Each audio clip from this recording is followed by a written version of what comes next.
Welcome in, everybody. Welcome in. Good to see you all. Barney, hello, everyone. Welcome in. April, YouTube.com, Crystal's Crime. There is her channel. If you can subscribe to her channel, please.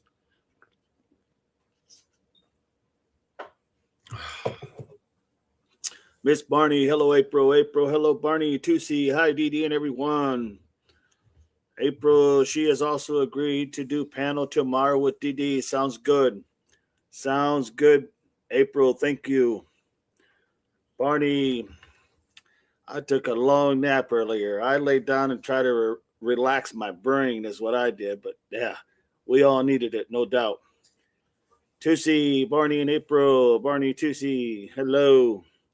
Happy we are all together again without a doubt. Without a doubt. Doug, I was trying to say without a doubt and Doug at the same time. Yeah, it'll get better. Doug, the link I sent you, if you have it, come on in. If you need it, let me know. Miss Barney, hey, Doug, how are you? Kentucky girl, hello, everybody. Welcome. Welcome in, Kentucky girl. Good to have you. Not me. My brain is on fire, says Doug. All right. Norma, good evening, DD, and beautiful chat. Purple. Oh boy, this is going to be a good one. Purple, hello, everyone. Ole, hi, everyone. Welcome in, both.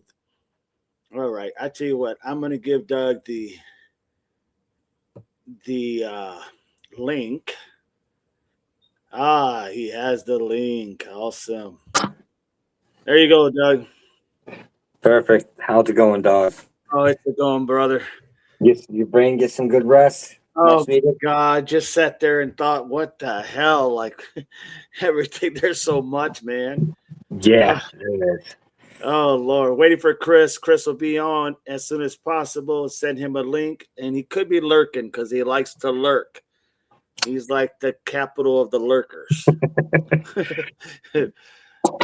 Dizzy, I sub for Crystal. Yes, already did that as well. Norma, let me make sure. I know I did yesterday, the other day.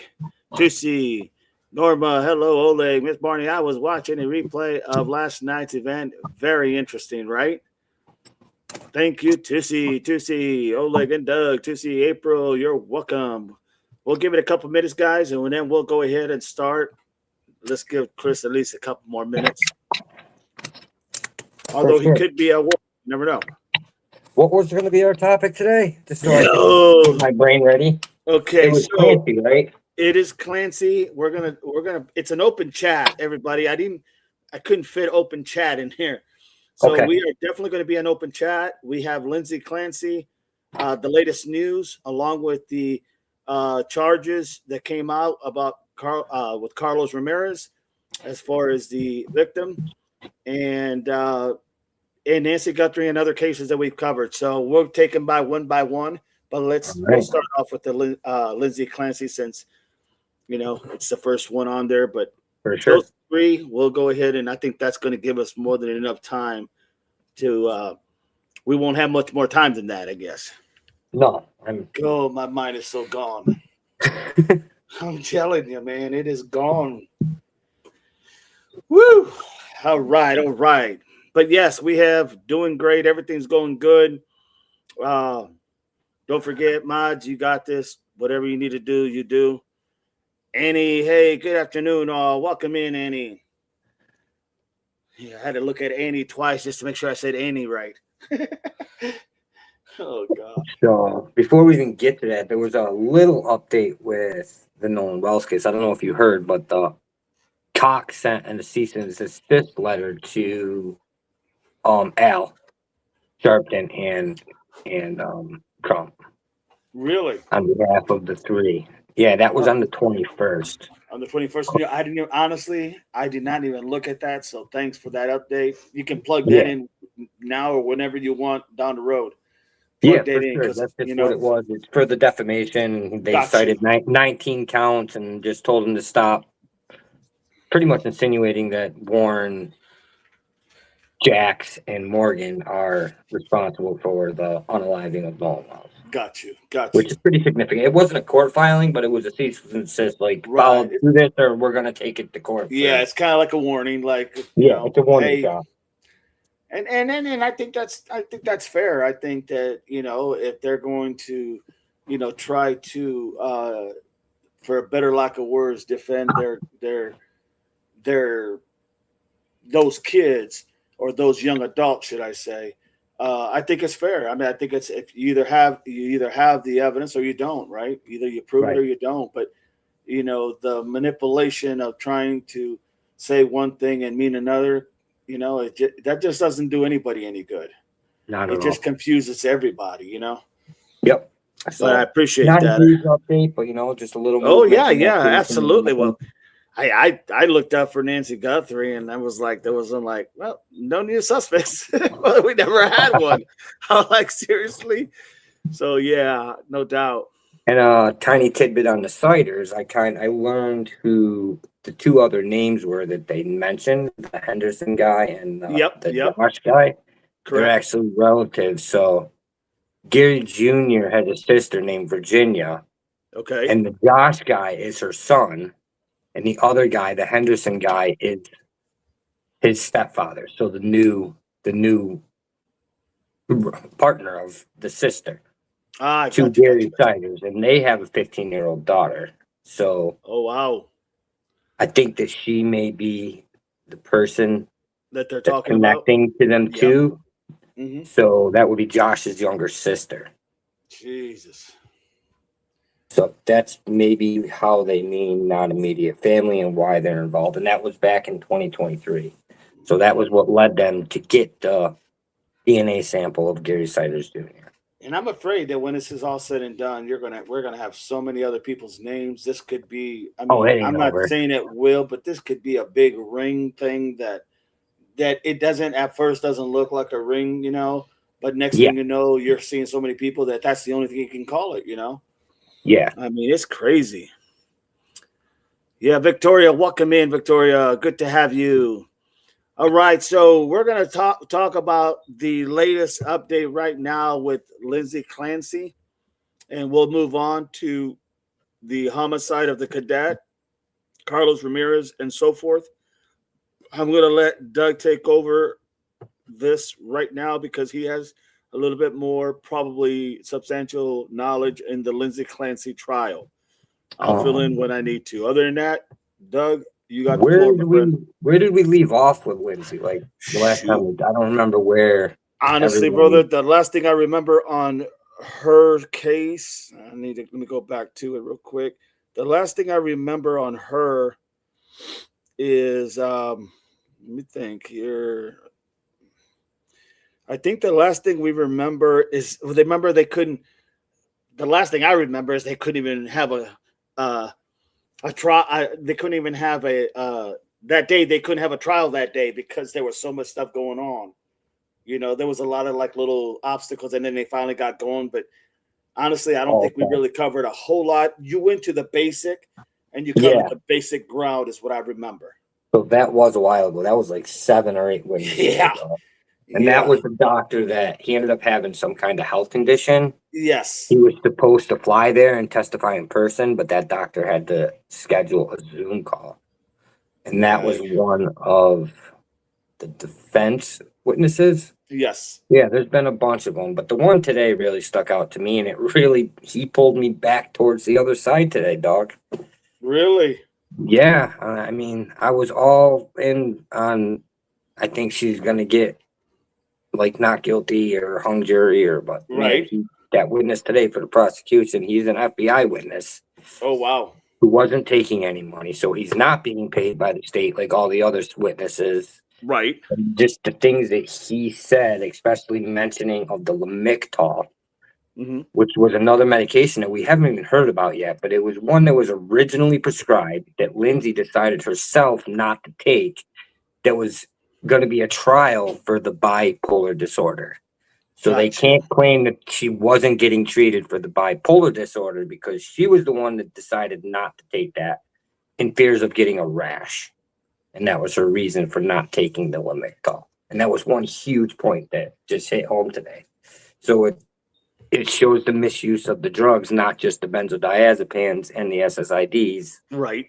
but also the Lamictal, which would have helped her with the bipolar and helped them reach the right diagnoses. And that was her own interference. So to me, that really shifted my point of view back. Oh, wow.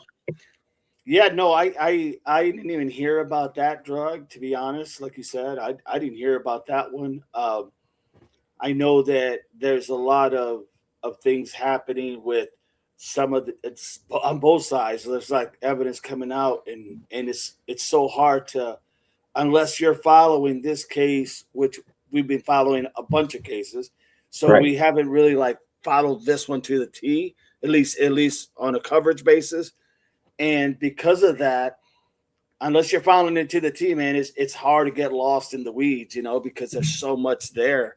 So Yeah, even if you are following it, it's easy to yeah, get lost. And I yeah, feel without a bad for the doubt, jury because they're going through the same thing. absolutely. And I mean, let's face it. I mean, you have sympathy for her because of what she went through and going through, and yet you also have sympathy for those kids who she unalived, and it's like no one really wins in this, right? I mean, there's not really a winner here, as far as innocent or guilty. At some point, you're going to have some people that are going to feel like they were not heard, and you're going to have some people feel like they were heard. I mean, it's just crazy. Yep. But anyways, let's go ahead, guys. I'm not going to really say a whole lot in this. I'm going to try just to type out my responses to your guys' questions, unless Doug stops here and there. But I don't want to interrupt what Doug is talking about, so I'll just respond by typing in your comments as they come in. Okay, just give you guys a head up. I'd like to answer some questions too. Absolutely. Well, And you see it. that was today's testimony, so that's just Okay. what came out today. I'll put some up there on the screen, Doug, as you're talking. I'll put some up in the screen, and if you see it, just go ahead and stop, make a break, and answer the question. Okay. For sure. Sounds good, my friend. All right, here we go, everybody. Let's get this going. You got the floor, Doug. And so leading up to this witness today, well, first I got to say the defense hasn't taken against this witness yet. This is a prosecution witness that only the prosecution got to examine, and then they went to recess for the weekend. So all weekend long, the jury's going to be thinking about the prosecution and this guy. So I think that's going to bode well for the prosecution.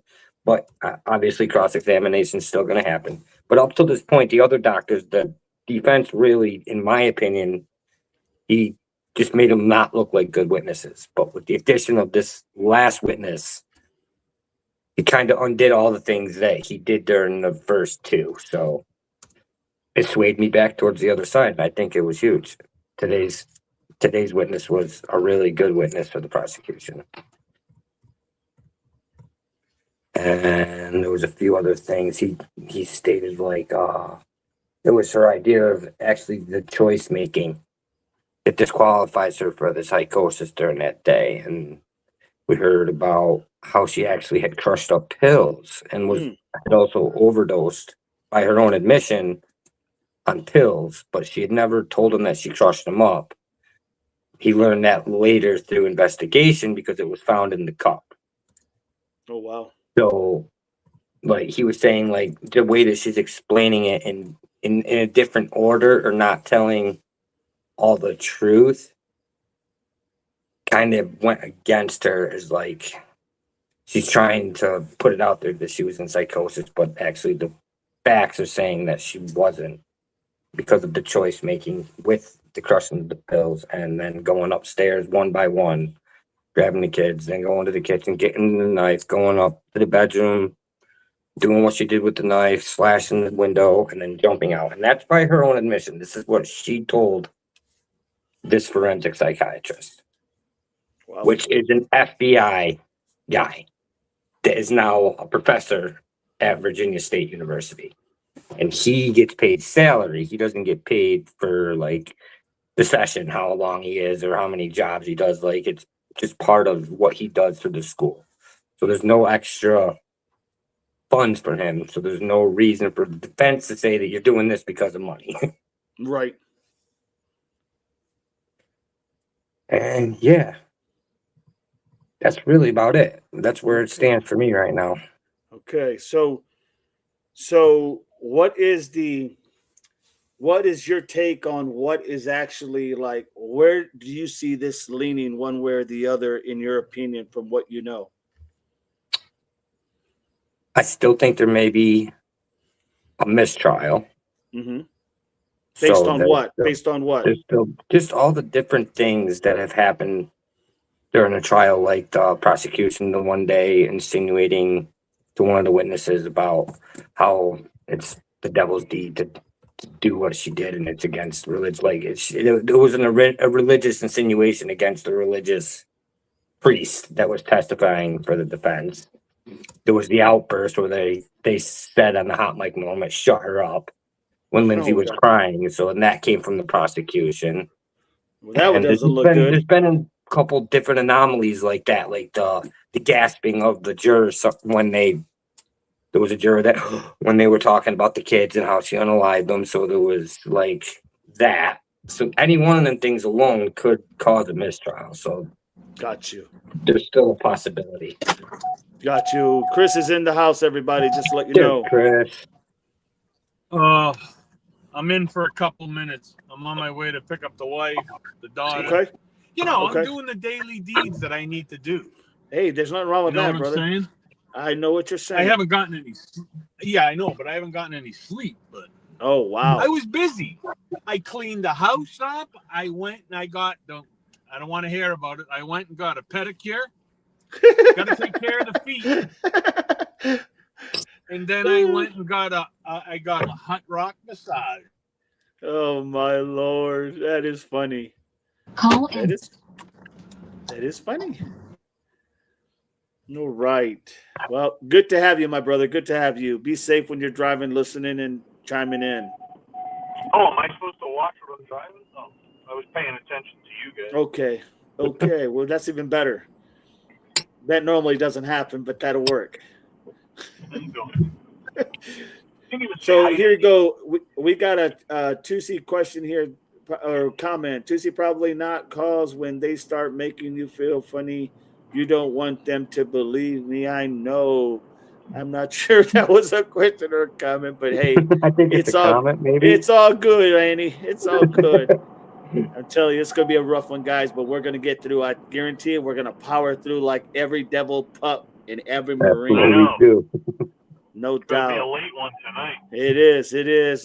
For us, it's going to be late, like 7 maybe. For you, it may be longer. 1 o'clock. I'm out. Remember, So I'll be right back. Okay. I'm done at 1, so it won't be as late as last Oh, night. gee, thanks a lot. Thanks a lot. 1 o'clock. No, I'm hoping to be done a lot earlier than that. I hope so.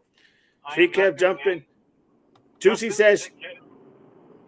Tusi says she kept jumping doctors also. Yeah, that never really goes well when you're jumping doctors, because it's almost like it's not so much like, I mean, it is part of her decision to do that, but then there's also that potential where the doctors are not all on the same sheet.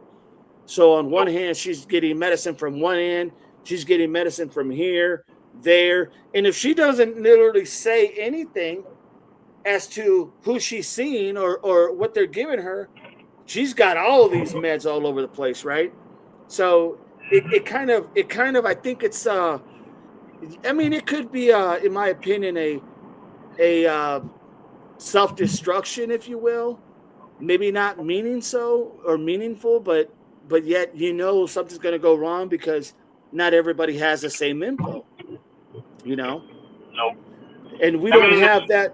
Go ahead, Chris. Go ahead. No, the sad thing is, even if it's a mental issue somewhere in there, obviously, I mean, she's still responsible. Yeah, absolutely. And, there's, I don't know. I've never been like that. I've never had to deal with anything like that, so I don't know. But I mean, I don't know. The kids, Yeah. I'd rather take out the husband. You know what I mean? Oh Lord, back to this last unaliving that we covered. It's like someone's got to pay for Nancy. Oh God. Oh, Yeah. it's crazy. It's crazy. Oh. So April had a comment, or not a comment, but a statement, which I think is very good. Doug, in my opinion, she needed help and no one cared. Doesn't excuse what she did. Yeah, I mean, those doctors didn't seem like they were all on the same sheet. And to me, that falls a lot on all these therapists, psychologists, whatever you want to call them, doctors, whatever, they, to me, I would say in the same tone, they had a lot of contributed to her. They helped contribute to her demise, if you will, for a better lack of words. Yep. That's a very good point, April. Very good Absolutely. point. Hey guys, we got to get Crystal up to 1,000 subscribers. So if you haven't subscribed to her, subscribe to Crystal's. Her channel is online, or it's on here on the whatchamacallit. So go ahead and make sure you subscribe to her, please. Trying to get her to 1,000. Annie Ole gets tomatoes. Marianne, welcome in, Marianne. Hi, DD. Devil, right, Annie. I'm looking for the questions. Go ahead, Chris. No, I was saying hello to Marianne. Oh, yeah. We got to say hello to Marianne. Chris says hello, God, Marianne. Yeah. Marianne's one of my favorites. I can't say favorite because my favorite's not here. Ooh. No, she's gone, for good. Tusi says, Red acts like a bully at times. Red. Fill me in on that, Doug. Red? Where's she saying? Reddington. That's the defense. Okay. Lawyer. Got you. I'm still new with this also, Tusi. Yeah, that's good. Good question. Good point. Yep. Marianne. There's Crystal's handle channel for YouTube channel. Crystal's _crime_bore. Board. Crystals _crime_board. Subscribe to her if you can, please. That'd be awesome. Marianne, hi, Tusi. Okay, here you go. Tusi has this one here. Where we at? Doug, in answering the phone for Pat when Elsie missed the call and she called back. Answering the phone for Pat. What's your thought on that? I'm not sure what she is talking to. Doug, and answering the phone for Pat when Elsie missed the call and she called back. Tusi, he's not understanding that. If you can either rewrite there. Patrick answered the phone? Oh, Patrick. The husband. Yeah. Yeah, I think she's saying when Patrick answered the phone because Elsie missed the call and she called back. Got you. I think she's talking about when Patrick was out getting the food. He had called Lindsay. She missed the call. Oh, that's right. That's right. I remember that. Him back. He was supposed to get the food in the soup softener. The stool softener, yeah. Stool softener, yeah. Move over. Oh, wow. Chris is getting angry. Got road rage. Better call the cops. I'm going to. Carol's getting her broom ready, Chris. Oh, Lordy mercy. There you go. There's another one. Let's get him up as much as possible as well till we investigate. Does a good job. He's covering the Clancy case as well. Yes, he is. Every day so far of the court case that you can find the live version on his channel. There's a question for you. It's been quite a few days now. I think we're almost into a month in this case of testimony. All right, what's the next question? Wouldn't the pharmacy know when they pull it up? Because where I live, they will question. They would have known. Yes. And all of the pharmacy records were submitted and were analyzed by this latest witness, the FBI guy, along with he did an overview of everything. So he looked at everything that the doctor said at the time, everything the doctors had said prior to that, including the 3 psychiatrists, and then the post-evaluation done by the other doctors that evaluated her while she was in prison. So he gave his total analysis of all the information. He looked at the police reports, the pharmaceutical polls, all the doctors' notes, all the doctors' findings, and he gave his analysis on everything in its entirety. Well said. Well said. Victoria. Hi, Chris. Carol, Debador. We investigate. Thanks, guys. I'm right here in the background watching the show. Hello, If you everybody. want to come in, we investigate. So let me know. PLC, if you want to come in, let me know, and we'll go ahead and bring y'all in. No worries. Devil Dog, you scared him. Yes, you scared him, PLC. Chris took off in a bat, like a bat out of hell. No I doubt. did not. I'm right here. So those are the questions so far. What else, Doug? What do you think is the biggest factor in this case, and anybody in the chat as well? What do you think the biggest factor is as to why they could find, let's say not guilty? What is the one thing or some of the things that they could find her not guilty with? What's your all take? In order for her to be found not guilty, they had to prove the postpartum psychosis and the misdiagnosis of the bipolar disorder, which was missed because of the mania. So the defense has been trying to implement them few points throughout this investigation, but this latest doctor who pretty much put squash to everything, like the complete, in his professional opinion, she did not suffer from the postpartum psychosis and is in fact responsible for her actions at the time that it happened. So he feels that she did not reach the level of the insanity defense based upon the PPP. Makes sense. Anybody else got any thoughts on what could be the reason they could find her not guilty? Anybody? Any comments in the chat? Anything? Okay. How about what could they say? I know you mentioned just a little bit earlier, but what could they find that in this case that would be considered a hung jury?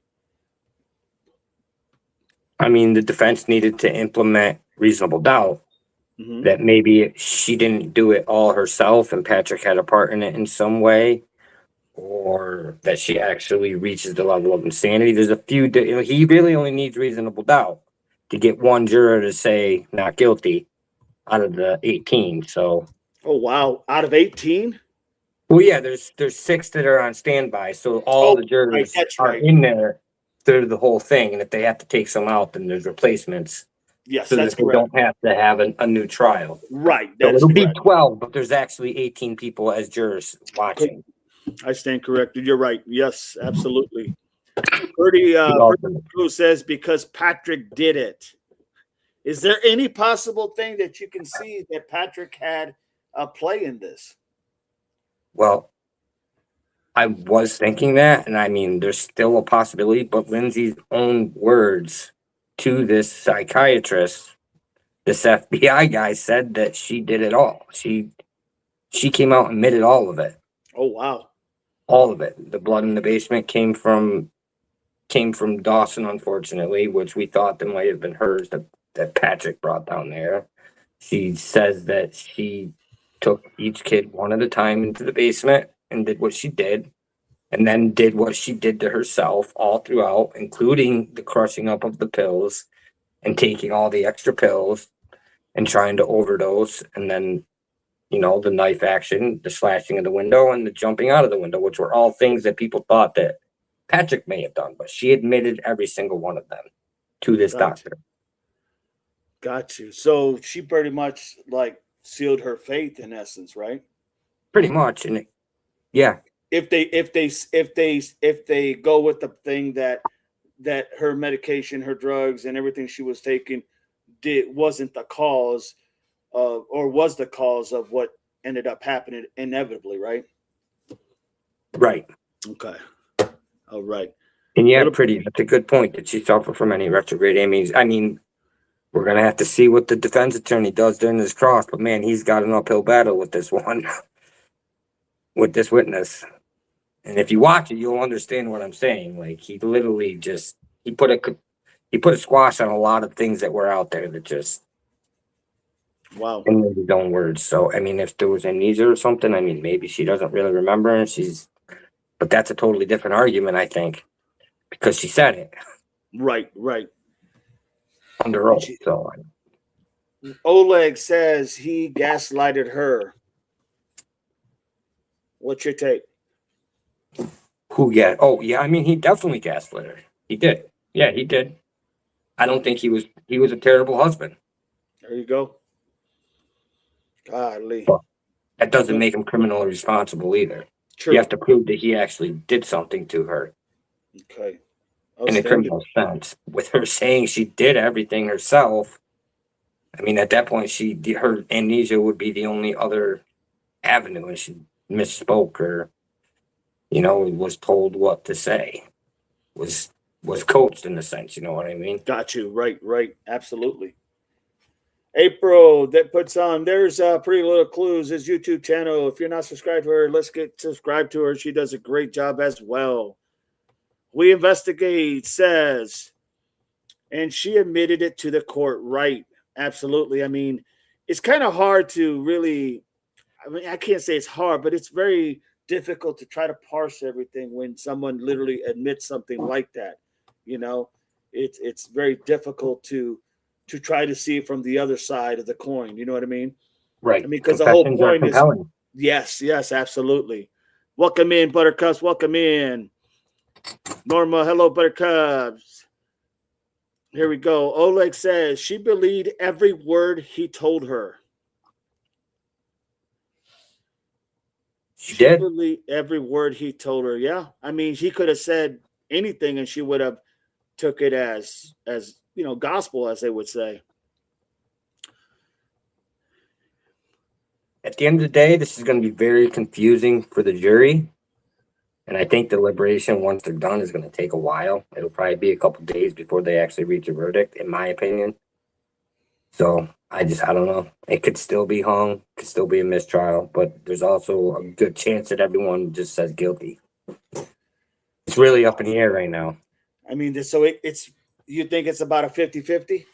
I think it's 50-50. Wow. I would hate those odds because it could go either way. Obviously, but it really could at this point. I mean, that is crazy. That is crazy. April, here's her question or comment. Let me see here. She says, I am still questioning, did he hide her meds? They were in his car. Yeah, that's a whole nother issue. But all the meds that were in her car were meds that had been replaced. So all the meds she wouldn't have been taking anymore. So unless you think that he had them and was poisoning her, then that could mean something. But he says he had them and he was gonna bring them to the police station. He just hadn't gotten around to it yet. He was supposed to be disposing of them. Interesting. Wow. And that leads to the crushed pills, because people thought that maybe Patrick crushed the pills and put it in the wine glass, but she admits that it was actually her.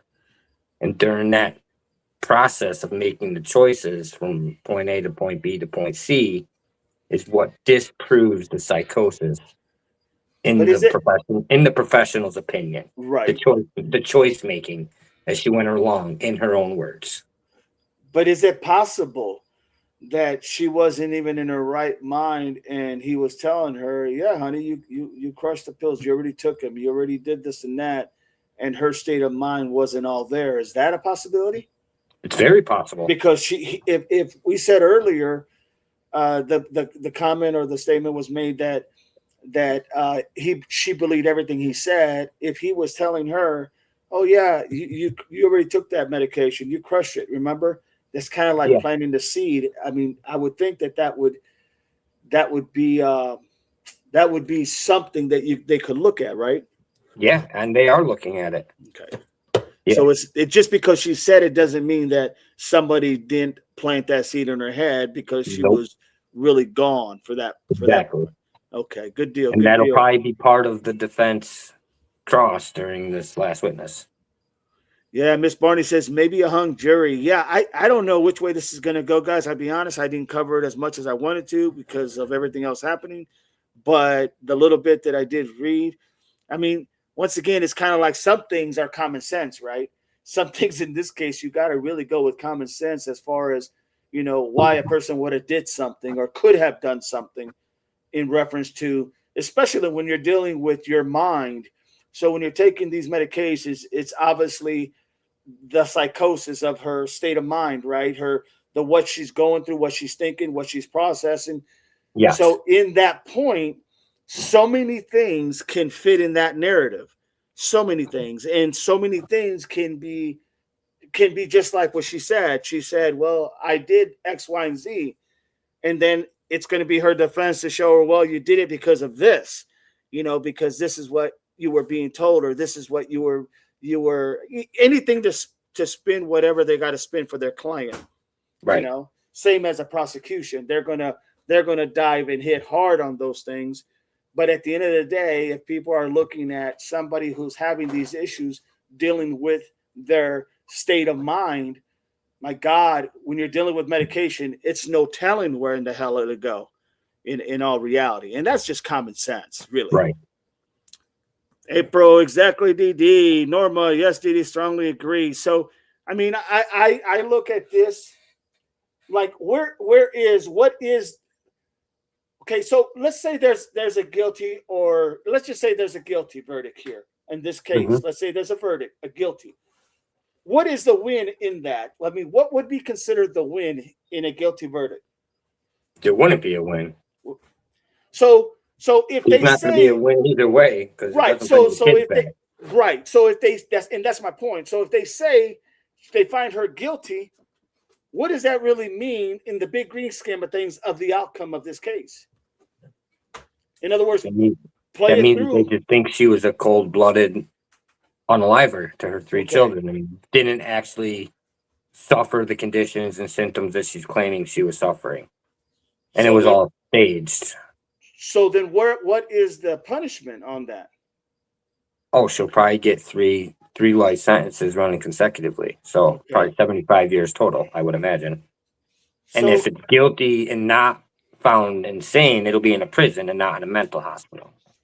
And that's where I'm going. So if they find her guilty of whatever, however they go, that's going to be the biggest thing of what they find her guilty in, what state of mind, right? Yep. That's going to be the biggest trigger, because she could be found guilty and they could say she's going to a psych ward, until she's better. And what does that mean? Well, until the doctors say she's better, right? In all reality. So it's not like a guilty would necessarily mean like she's going to be put away. It's not like a guilty can mean that for all sake and purposes, she's going to be locked up. It could very well just mean that she's guilty, but because of the state of mind, maybe she's guilty and is going to have that. You're going to a psychiatric ward or whatnot for treatment, right? That is a possibility. Yep. On the flip side, you're looking at the fact that if she's found not guilty, they may say not guilty, but they could also say she has to go to a psychiatric ward to get treated, correct? Yes, because the defense isn't really arguing the fact that she did it. They're assuming guilt that she committed the act. This is about whether she had the postpartum psychosis at the time and is going to be legally responsible for her actions at the time that she created the act. Right. So my whole thing in that about the win and who wins and who loses, you could have somebody that is found guilty, has to go to a psychiatric ward to get help, or you could find someone that's innocent and still has to go to psychiatric ward, right? Yes. So that's really the point of it all. They said that they are not fighting the case as of she didn't do it. They're saying she did it. That they have conceded that. Yes. What they haven't conceded is her state of mind in that process.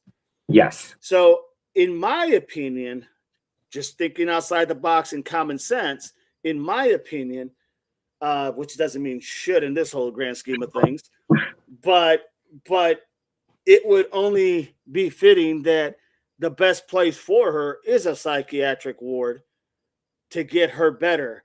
because the guilty or not guilty really is irrelevant at this point. It's really about, does she get better and get healthier, get better in her mind, state of mind and whatnot?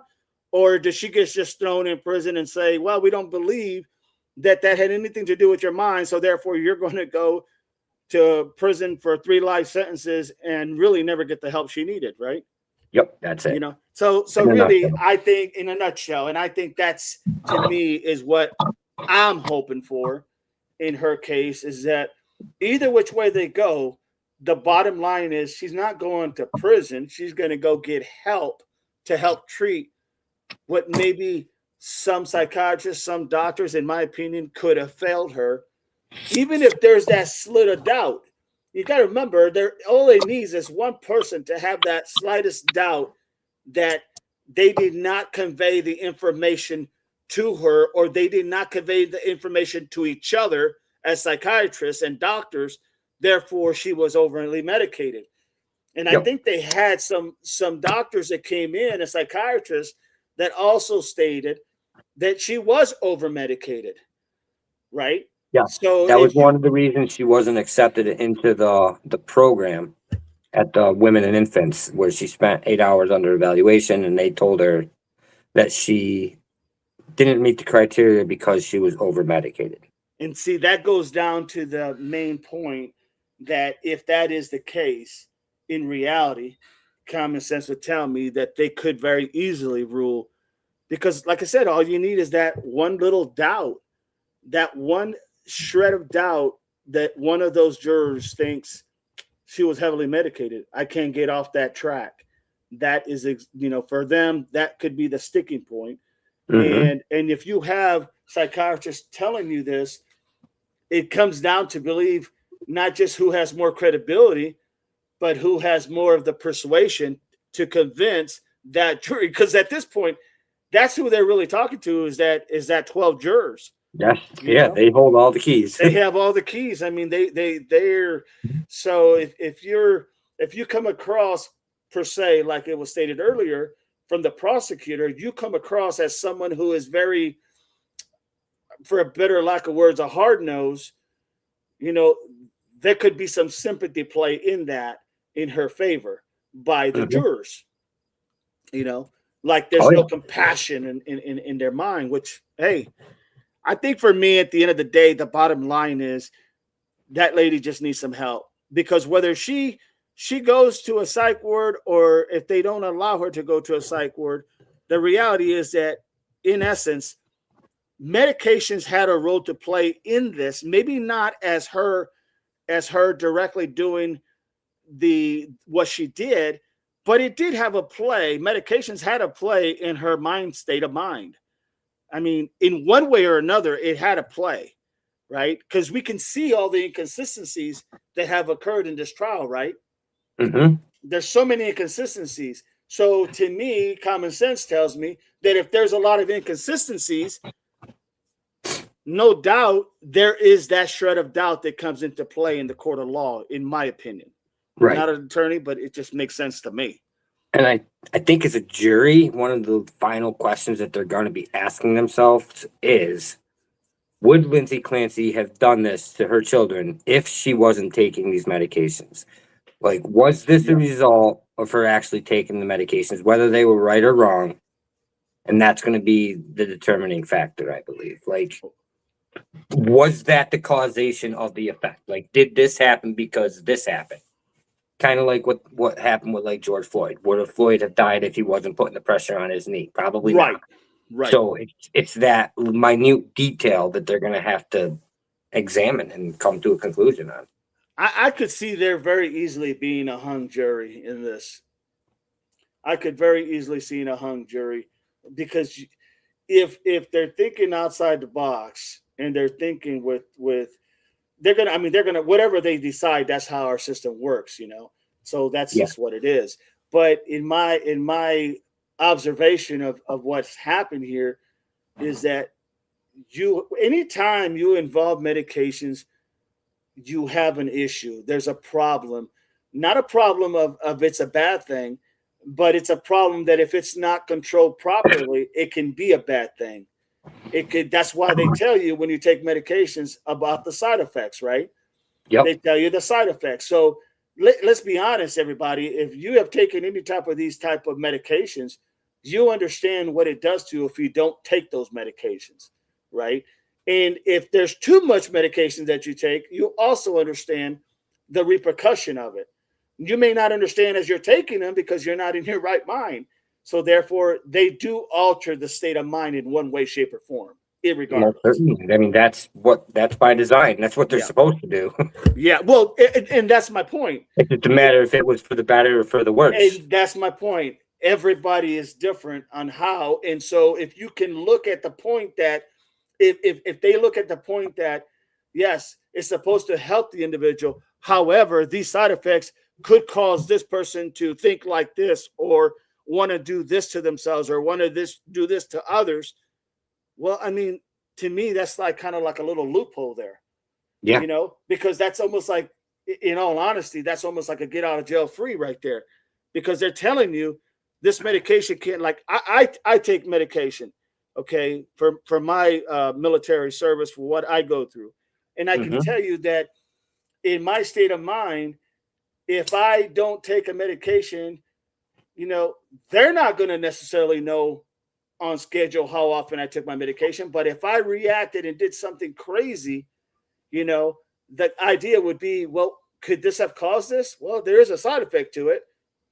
I mean, once again, all you need is that smidget of doubt, and that's it. And I think they're gonna, I think, in my opinion, they'll probably find her either a hung jury. I mean, because that guilty has to be 100%, and I don't think you can give somebody 100% when you're dealing with the unknown state of mind. Just my opinion. And these pills, they have side effects if you take them, and they have side effects if you don't take them. Absolutely. So different side effects that come with whether or not the patient is complying with the plan. And unless you have somebody that's literally documenting every, and why would you do that, right? Why would a spouse sit there? I mean, they want to make sure you're taking your meds, right? That's pretty obvious.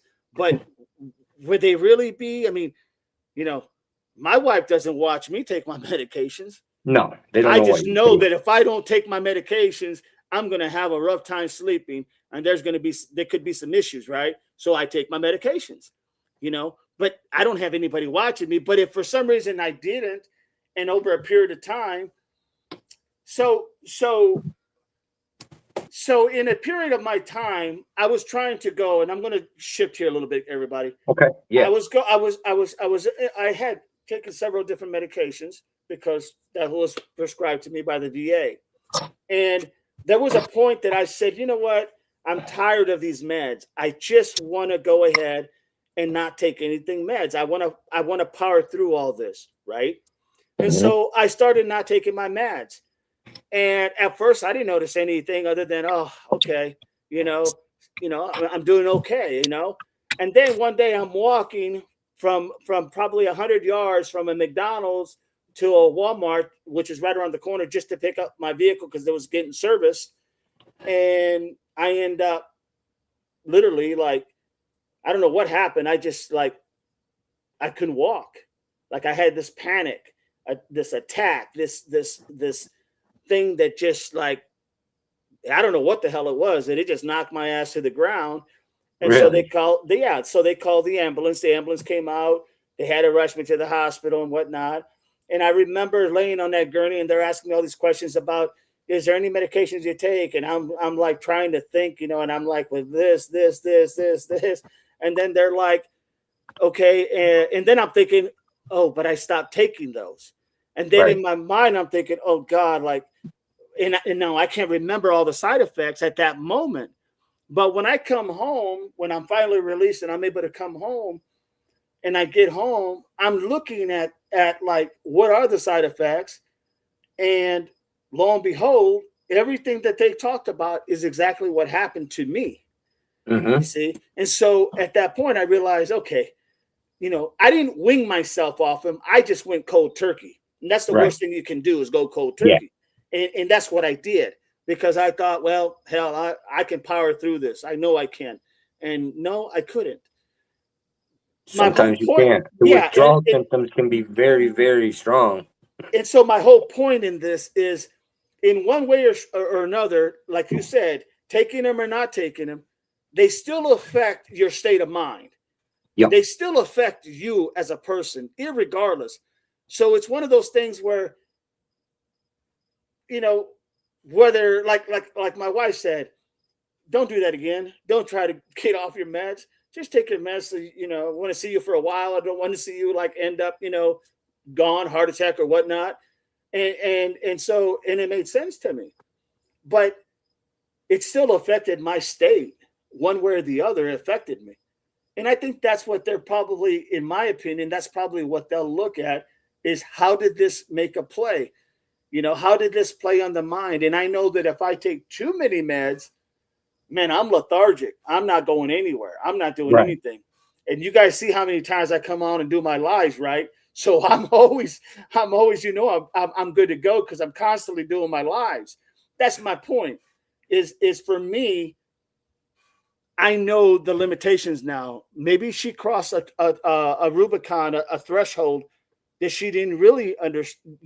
Literally, not that she didn't understand, but at the time, she just, maybe missed a day here, maybe missed 3-4 days in a row, and all of a sudden, those side effects started to kick in. Needless to say, you can look at that and say it was definitely her mind, her state of mind that was affected. Was it done purposely or maliciously? No, absolutely not. I can't say anybody can answer that question. Was it done purposely that she didn't take her meds? But it could have been literally that's what happened. So I think the doubt is definitely there. And you would see that. You could see the doubt if you're a juror. Just my opinion. That's all. Yeah, and I was totally in that corner until today, so I'm really curious to see how the defense handles this last witness. And then the closing arguments. It's going to come down to the last thing said in that courtroom, and the last thing that the jurors are going to be thinking about when they go into deliberate, in my opinion. And guys, just so you know, no, I'm not crazy or anything. I just, we all take medications for different things in life that we deal with, and that's just one of those unfortunately things that I had to go through, so it is what it is. But Kentucky Girl says, do we know where Lindsay is being kept right now?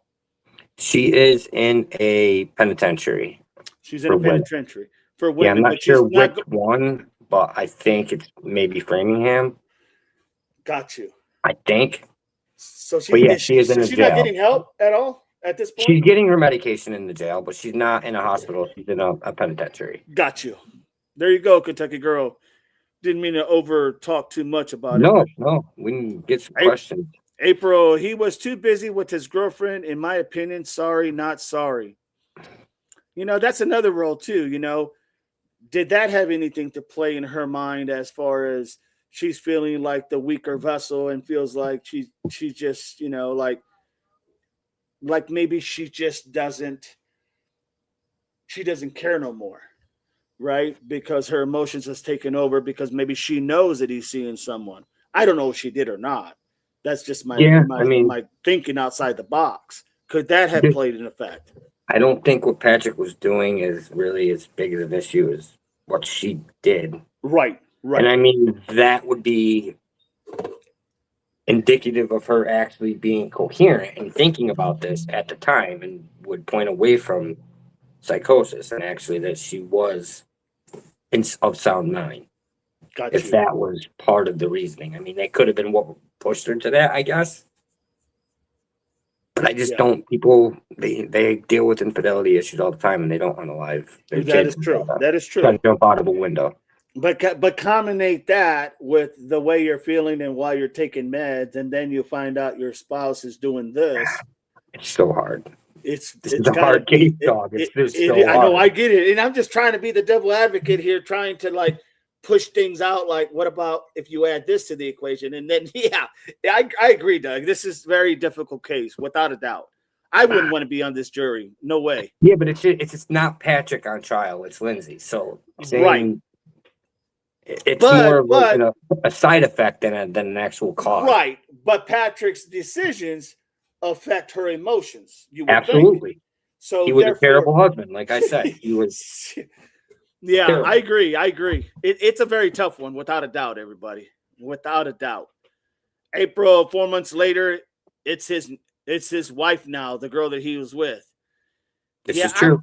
I mean, yeah, I don't know. I don't have a dog in the fight, man, but I can tell you, I do know about medications, and I'll be honest, some of these medications she was taking, either I have taken and still take, or I know other people in the military that take those medications. They're And I hardcore. know they're very hardcore. I'm telling you, no doubt about it.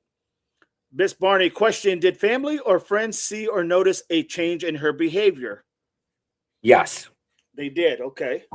And it was even spoken by Lindsay to her family that she was having problems and actually thinking about hurting herself and or the children. Got you. Okay. So the family knew. So they didn't know she was struggling with something. Absolutely. Okay. Fair enough. April, he is the one that picked up her meds at the pharmacy. 2. Yeah, I mean, if she's not getting her, and that's so hard to be able to, like, did he not pick him in on time? I mean, I would think they would have a record of when he picked them up, right? Like, because you have to sign and all that kind of stuff, especially for those hardcore medications, you definitely have to sign. They're not sending those in the mail. No. Barney, she told Patrick and her mother she wanted to harm her kids in his testimony. So this knew that she was telling her doctors, and she told her husband and her mother, as well as I know there was some psychologists, doctors of hers that said that she had stated to them that she wanted to hurt her kids and herself, So they knew this was coming. They knew this was a potential. Should more action been taken? Should they have said, you know what? I think we really need to put her in a mental facility until she's got control of being able to control her thought process, for a better lack of words. Yes. And the reasoning that there wasn't an intervention is because everybody agreed that without Lindsay actually having a plan, that she didn't reach the level of intervention. Just having the suicidal ideation doesn't reach the level of having a plan. I agree with that. I'm thinking about doing something to my kids, or calling and saying I literally have a gun. Or a pew and there's 6 bullets in it, and I'm going upstairs to do this right now. That's actually having a plan and reaches the level of intervention, and that's a whole nother. But if that's something that needs to be fixed and addressed in our absolutely, system. Absolutely, because no matter how it goes. I think that if and this is just my thinking outside the box here, guys.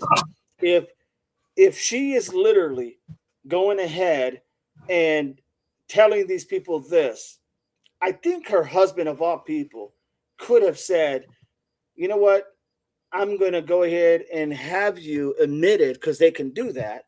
I'm going to have you admitted just to see and make sure that you're going to be well enough to be okay. I don't want something to happen to you.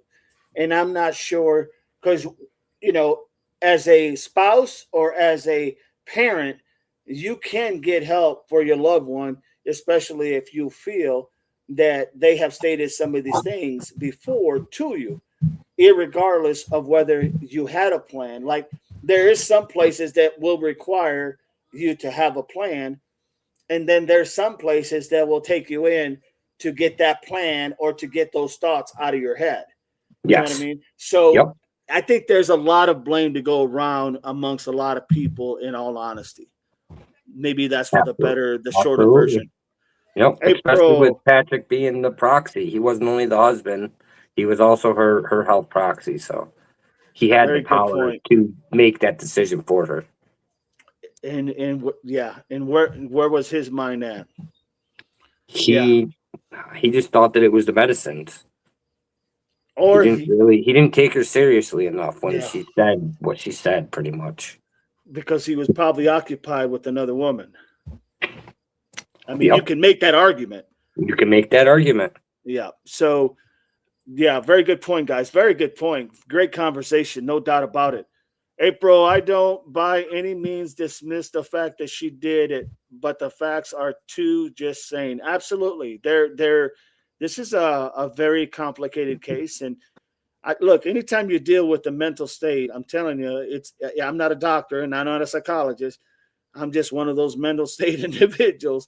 And I can tell you, anytime you deal with the mental state of mind, that thing can go from zero to 100 in a matter of seconds, minutes, where you're okay and the next minute you're not. It's that bipolar. It's that mood change. It's all of that put together amongst a lot of personal things in life that you're dealing with. Could be literally the over word I'm looking for is like sending you over the top, I guess is what I'm trying to say. Barney says, watch any prescription ad. The list side effects alone are scary. That's almost like every prescription now, if you notice. Everything you see that they tell you to take, whether it's a lost diet med, whether it's a shot, whether it's anything you take over the counter, they will have that clause in there. This could cause, and it's like, well, what the hell am I taking this for if it could cause all this stuff? It's kind of like a double-edged sword. They're covering their butt, and yet are you really getting the right, for a better lack of words, the right attention to your illness? I guess is the only way I can put it.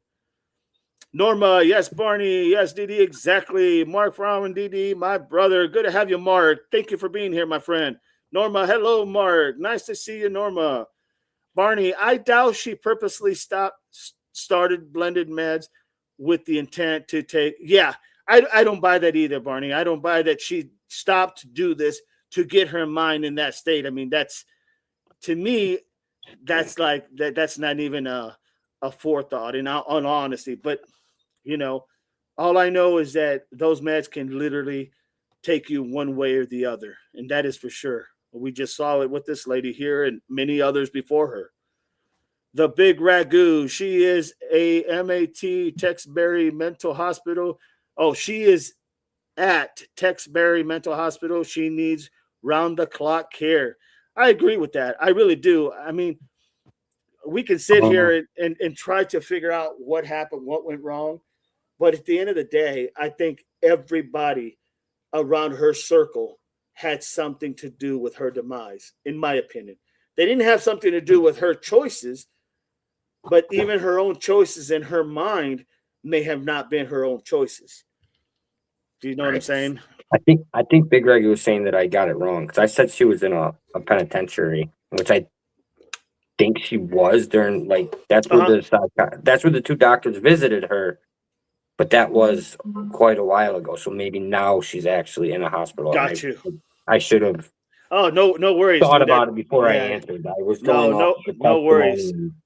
But I may have gotten that wrong. She may be in the hospital right now. Yeah, we cover so many cases, brother, that's like nothing, honestly. But I'm glad you pointed that out, the Big Ragu, because I mean it is. That's what I think. That's what people were hoping, that she would be getting help like that. April, but Doug, it could have added to her problem and set it off. Yeah. The actions of the husband very well could have been the overmaker. The deciding factor, the over the edge. It's possible. It is very possible. April, I'm going too deep. Sorry. No, you're good.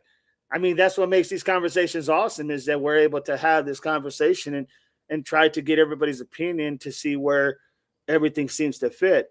But I'm like Doug. I mean, if we allowed everybody to be able to say that they're not accountable for their actions, then no one would ever be in jail, right? I mean, They would just say, this is how I felt.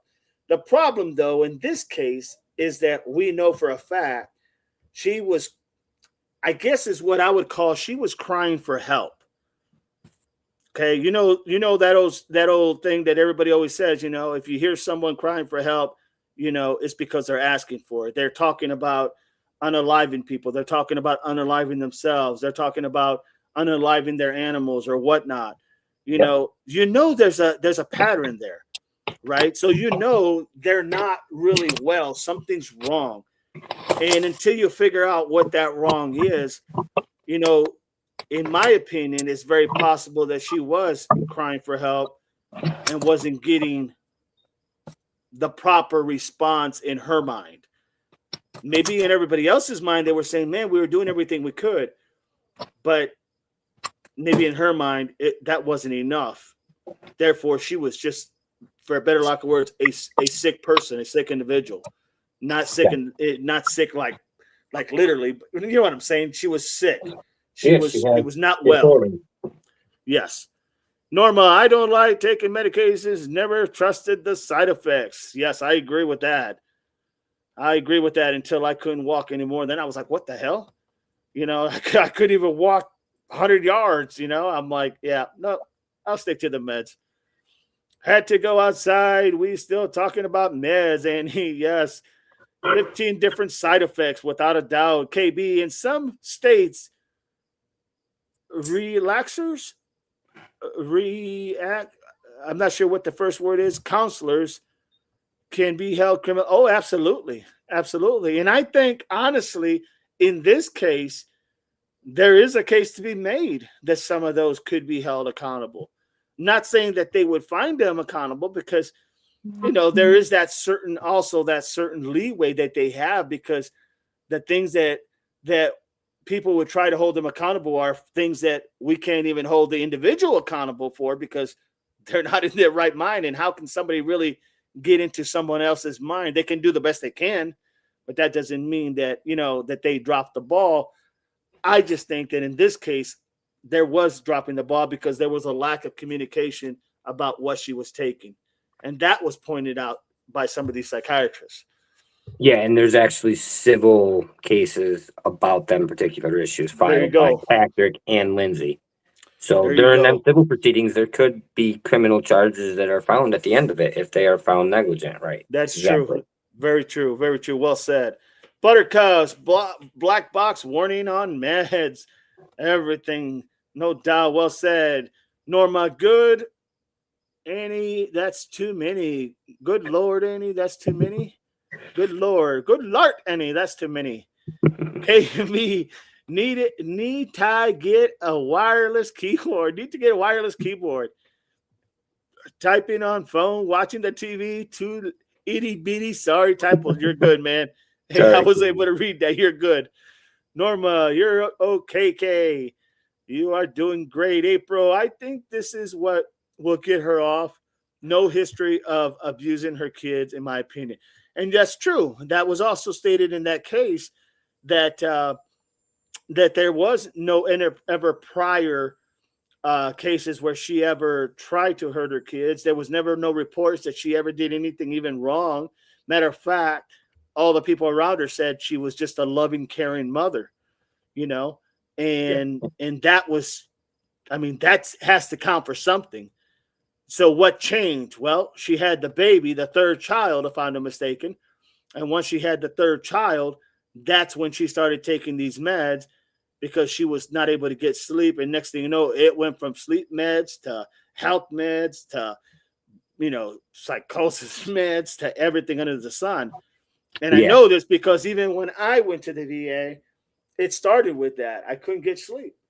And they said, well, let's put you on this and let's put you on this until I tried this. And I'm like, hell no, I can't do that after a couple of days. And, you know, I'm walking like a zombie. That ain't happening, you know? Right. And then they said, well, let's change it to this. I don't like how that's making me feel. Well, let's try this. And all of a sudden, kapow, perfect. I wake up, I'm like normal, good. But now I'm having this thought. Well, okay, let's go to this and let's go to this. See what I'm saying? So it's just a trial by ear until you get to the right combination of medications.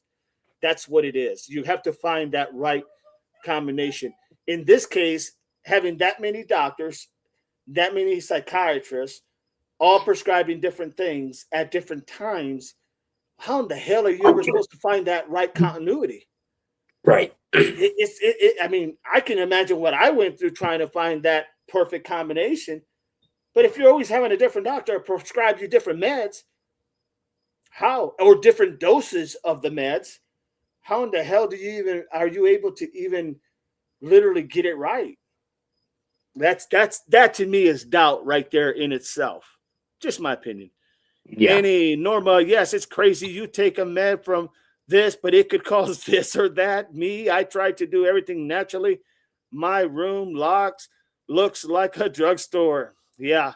I don't like taking meds because I like you, I don't I want to be able to just not have to count on it because if I don't, never have them, if some point in my time that I can't take them because I'm somewhere where I don't have any or lost them or whatever, yeah, I don't want to have to worry about, oh God, this is going to be a long X amount of days, right? And when you're dealing with the VA, I can tell you it's not like they like giving out meds more than once. They don't do that. So, it's almost like, Jesus, what do you do? So, yeah, that's always my fear is if I can get off my meds, then I will never have to count on my meds. But if I have to count on my meds, then and someday I don't have them for whatever reason, yeah, I'm going to be worried about that. Yeah. And that's going to play on my mind. And I've went through that before where that plays on your mind. Next thing you know, you're thinking you're having a panic attack or a little mini stroke. Symptoms. Yeah, absolutely. And then you're panicking. You're like, oh God, am I dying? I mean, that's why I don't like them, in all honesty. Yep. Annie, I'm with you 100 on this. I don't take medicines. Don't trust it, says Norma. Annie, I haven't filled that case. All I have to say is poor kids, without a doubt. Melly, welcome in, Melly. Good to have you. Thank you for being here.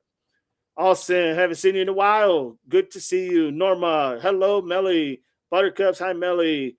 Miss Barney, I have PTSD. I take an anti-anxiety med every day. I do well on it. However, I also have another med that take a needed if an attack happens.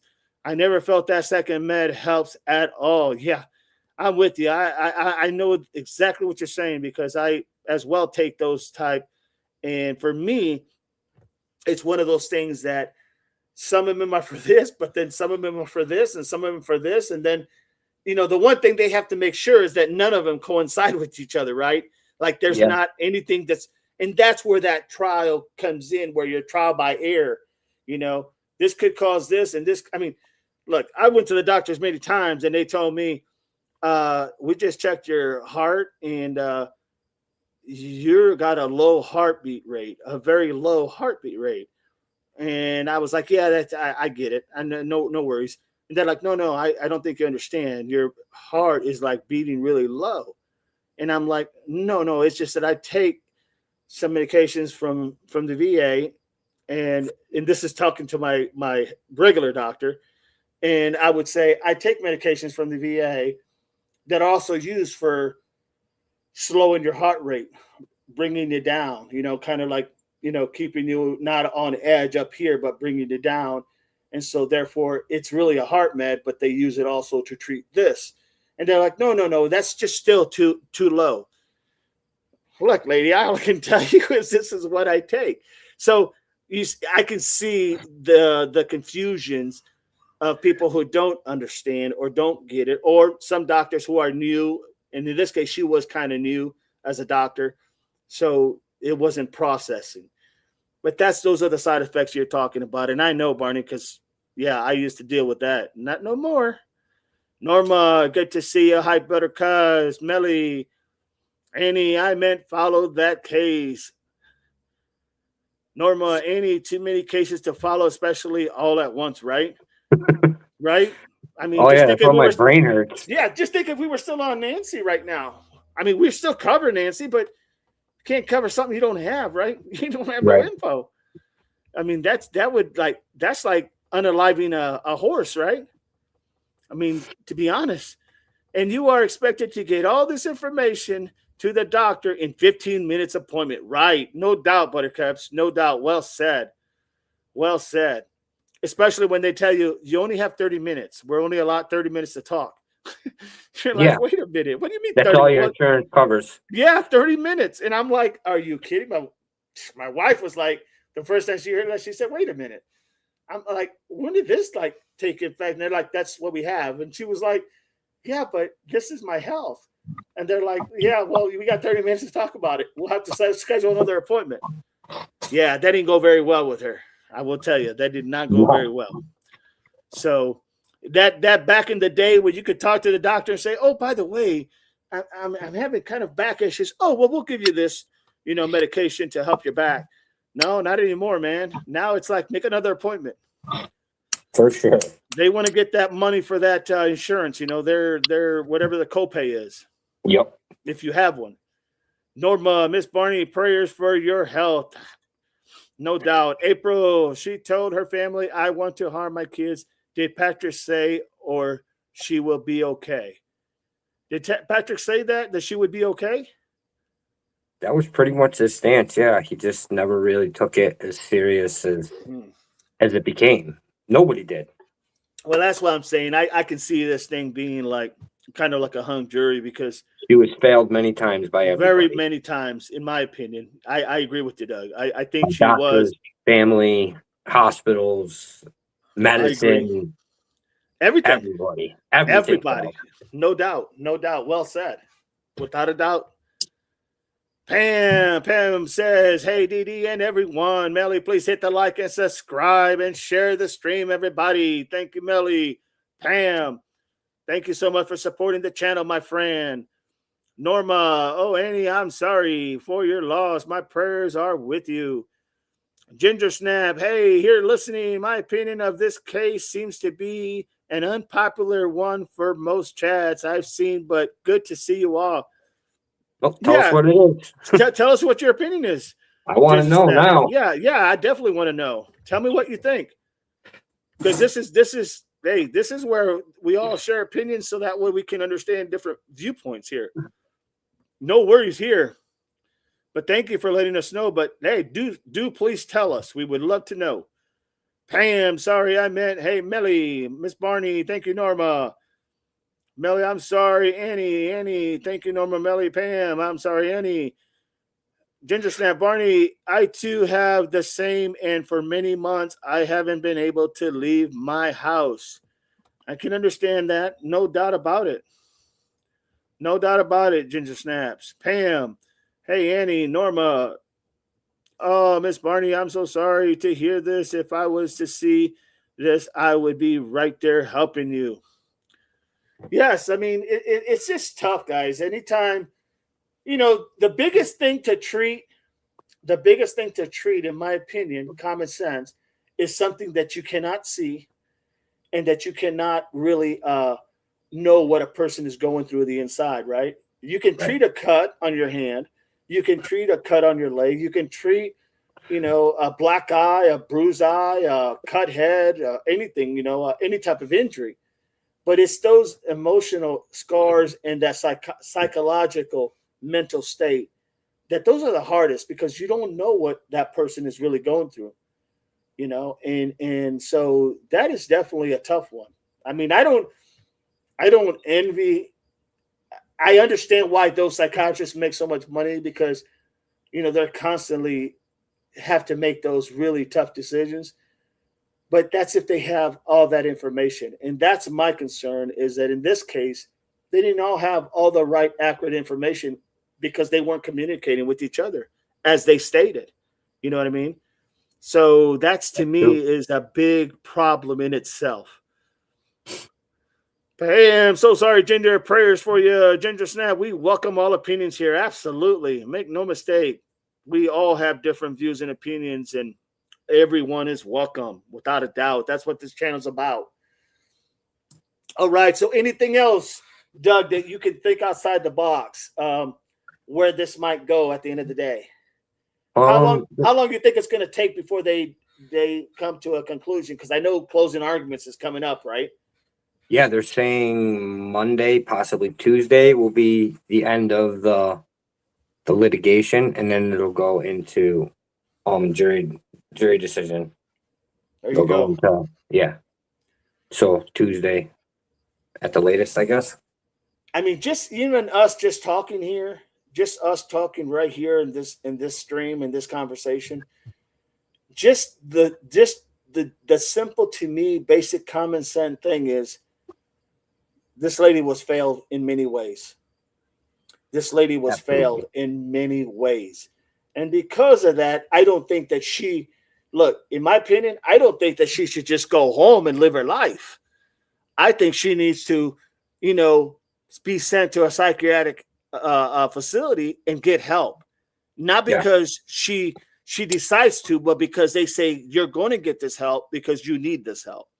Yes. You know, it's almost like when you have that chance and it didn't happen on your will.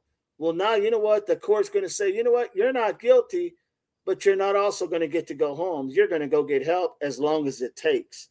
That's what I think should happen. In all honesty, not because she's a bad person. She's going to have to live with this at some point in her life, whether it's a short life or a long life. She's going to have to live with this. That's going to be tragedy in itself. You know, as if she gets help and she gets better, I don't know how anybody recovers from something like this.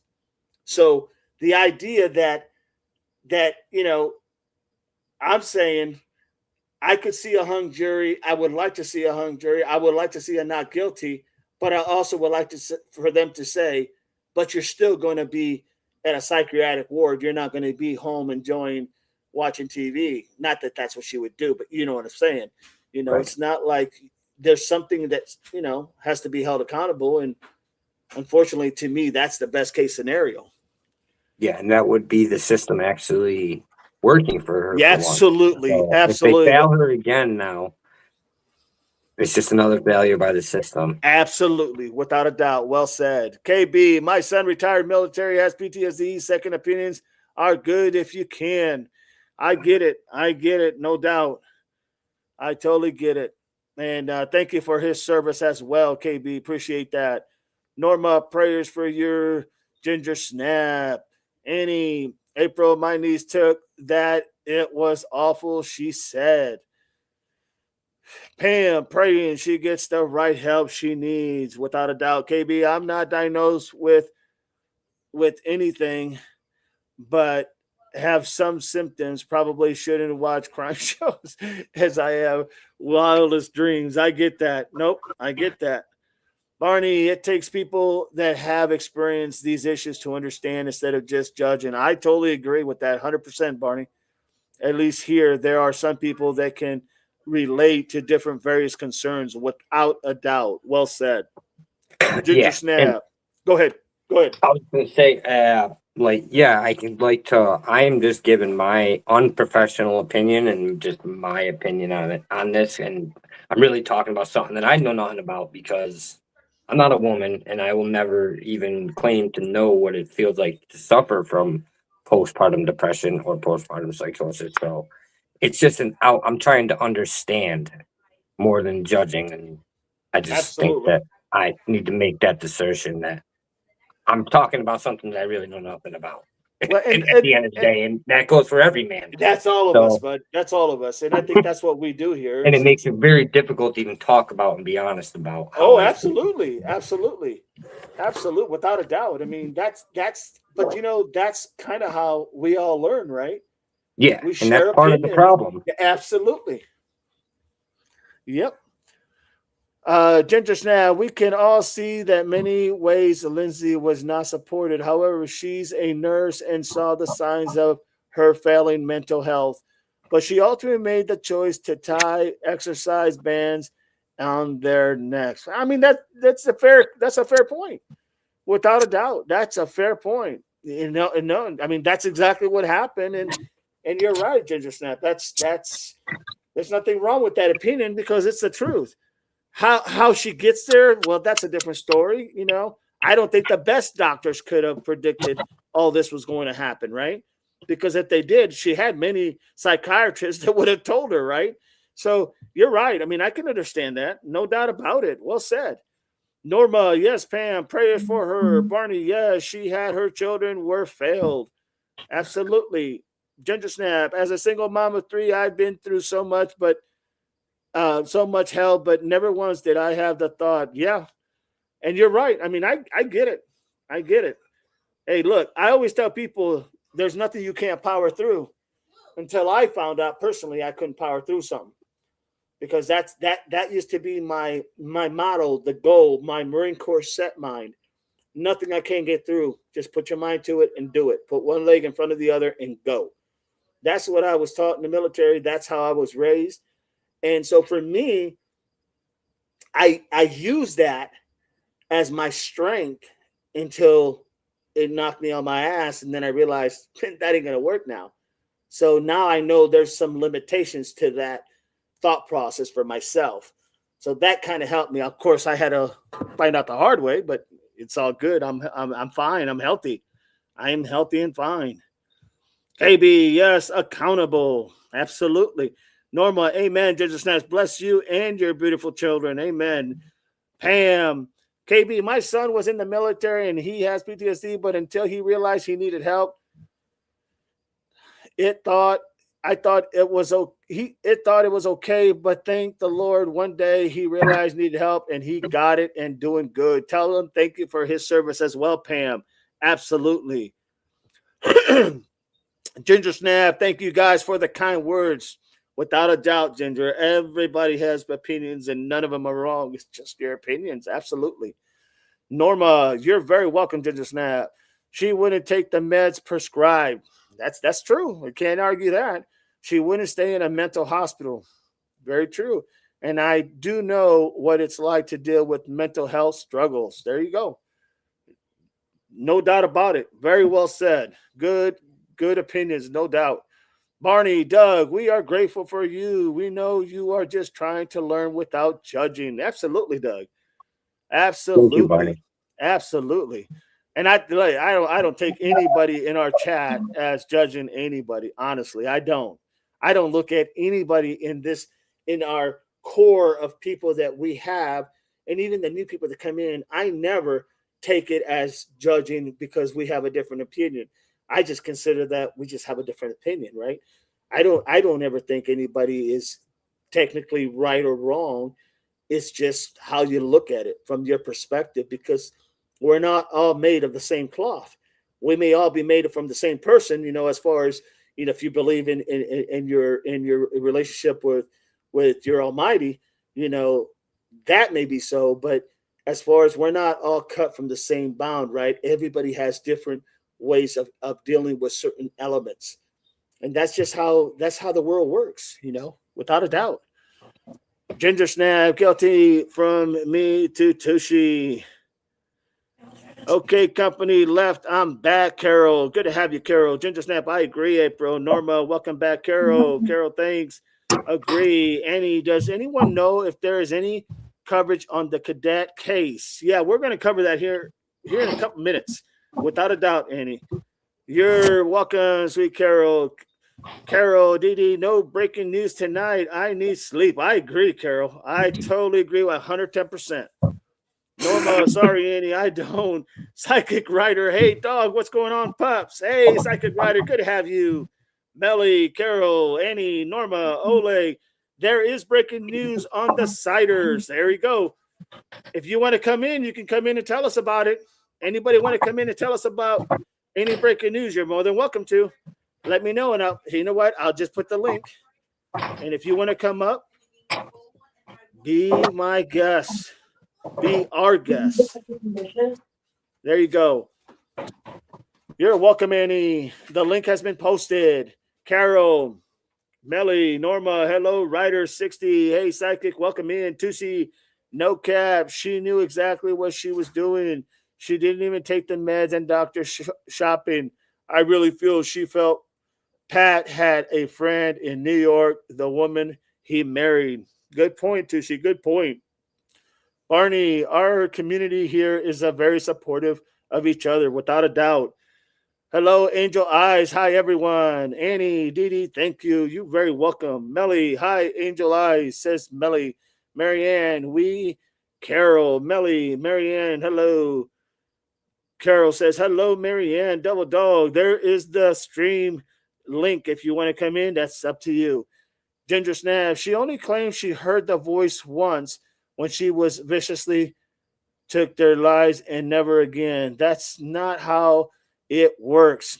Good point. Very good point, Ginger Snaps. No doubt. Angel Eyes, hi, Melly. Oleg, not much social services knew about the children. Not much social services knew about the children. Got you, Oleg. We investigate. Hey, I like breaking news, laughing out loud. You got it. We investigate. Welcome in, my friend. Norma, Oleg, it's getting more interesting and upsetting. I feel for them children. Praise God, they are in a safe place. Well said, Norma. Marianne, hi, Angel Eyes, Marianne. Going down, just going down. Sabby Gamer. Hello, everyone. Welcome in, Sabby Gamer. Good to have you.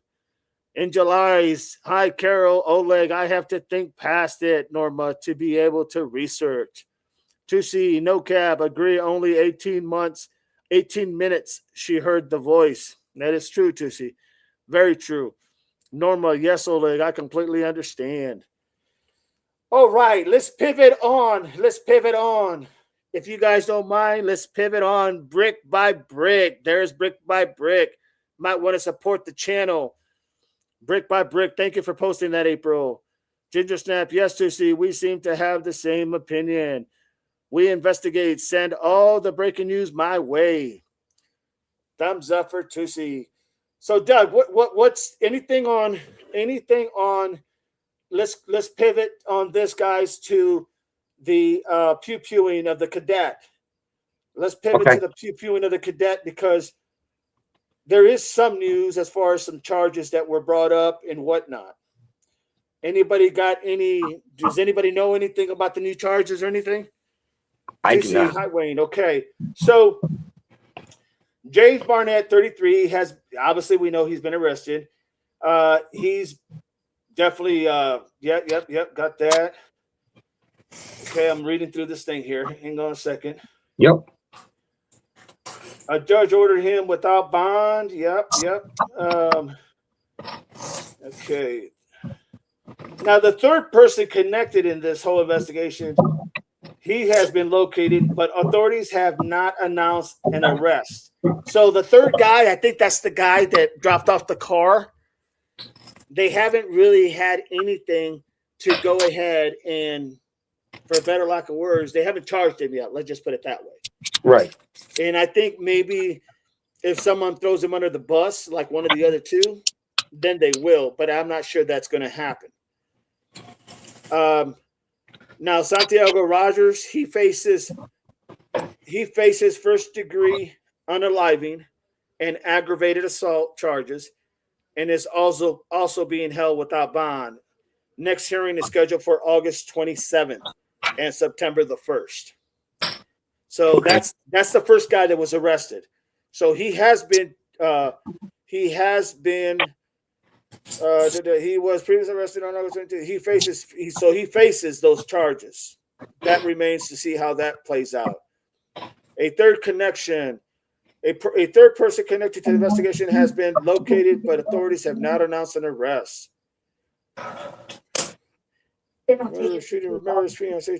Okay, so court documents provide this information, okay? Annie, that's what his brother and sister are saying, says Ginger Snaps. Annie, I heard on somewhere it was all to do with the girl. There is April posting Crystals _crime_board. There is her YouTube channel. Subscribe, everybody, if you can. Sub up to the links, no doubt. So the court documents provide more detail about the shooting, or about the shooting. Ramirez's fiance told investigators that two masked men entered the home. Ramirez reportedly fought with them with his fiance while his fiance retrieved a pew-pew, and shots were then fired. So I'm taking the shots were fired. The shots were fired in the process of the struggle. I don't think it was like maybe what we thought at first. Maybe, in my opinion, I could be wrong, but I don't. It doesn't sound like they had him in a for a better lack of words, on his knees and in that type of method. I don't know. It's possible. I just don't know, because the way they made it sound here is that during the scuffle is when the shots went off. Could be anything. We don't know. Obviously, this is all speculation, but this is what they're saying.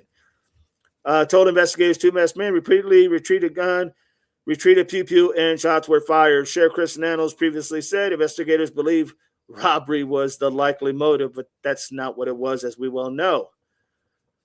Talks about who Ramirez was. We all know where he worked. So the key change today is that Barnett is no longer at large. Obviously, he is in custody. Charges. Okay, we got that. We got that. We got that.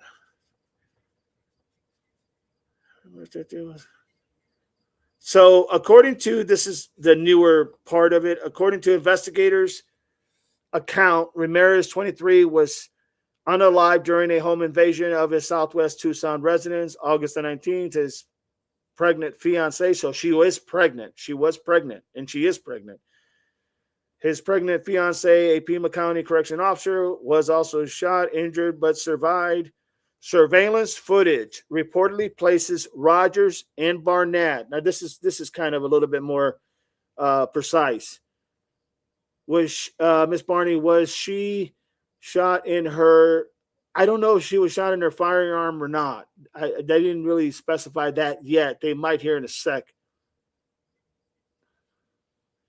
Marianne, I heard that knew where Alex was since Thursday, and someone didn't give the okay to get him until last night.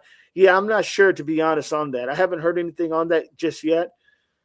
Well, not on this channel, says any. Was Oleg, look at the pic of the guy walking after dumping the car. He was wearing a helmet with black tight veil at the back. Interesting. I will look at that here in a little bit. Jax, Mama, good questions, Miss Barney. April, we investigate. There is this channel. Norma, great job, April. We investigate. Thanks again, April. Okay, so surveillance footage reportedly places Rogers and Barnett together at a gas station shortly before the pew-pewing. Investigators also identified a third man who was leaving the suspected getaway vehicle. That man has been located and questioned but has not been arrested. Authorities have previously indicated that the robbery appeared to have been the motive, although the investigation and prosecution will ultimately have established what ended up happening and why. Okay, goes to his prior information. What's next in court? For Rogers, his preliminary hearing is currently scheduled for September the 1st. For Barnett, the immediately proceedings following his arrest are expected to address detention bond, in which we already watched that. I think that was this morning. So here's what the probable cause affidavit says, okay? This is the probable cause. This is kind of like what they're going to be looking at. According to the intern complaint filed against Rogers, the attack happened at before 6 a.m. on August the 19th. Ramirez's fiancee told investigators what we talked about earlier. She said Ramirez told her to retrieve. We talked about that. Ramirez then fought with both intruders. She heard pew-pew shots and was subsequently hit in the arm, pew-pewed in the shoulder, Ramirez was pew-pewed in the chest and died. There you go.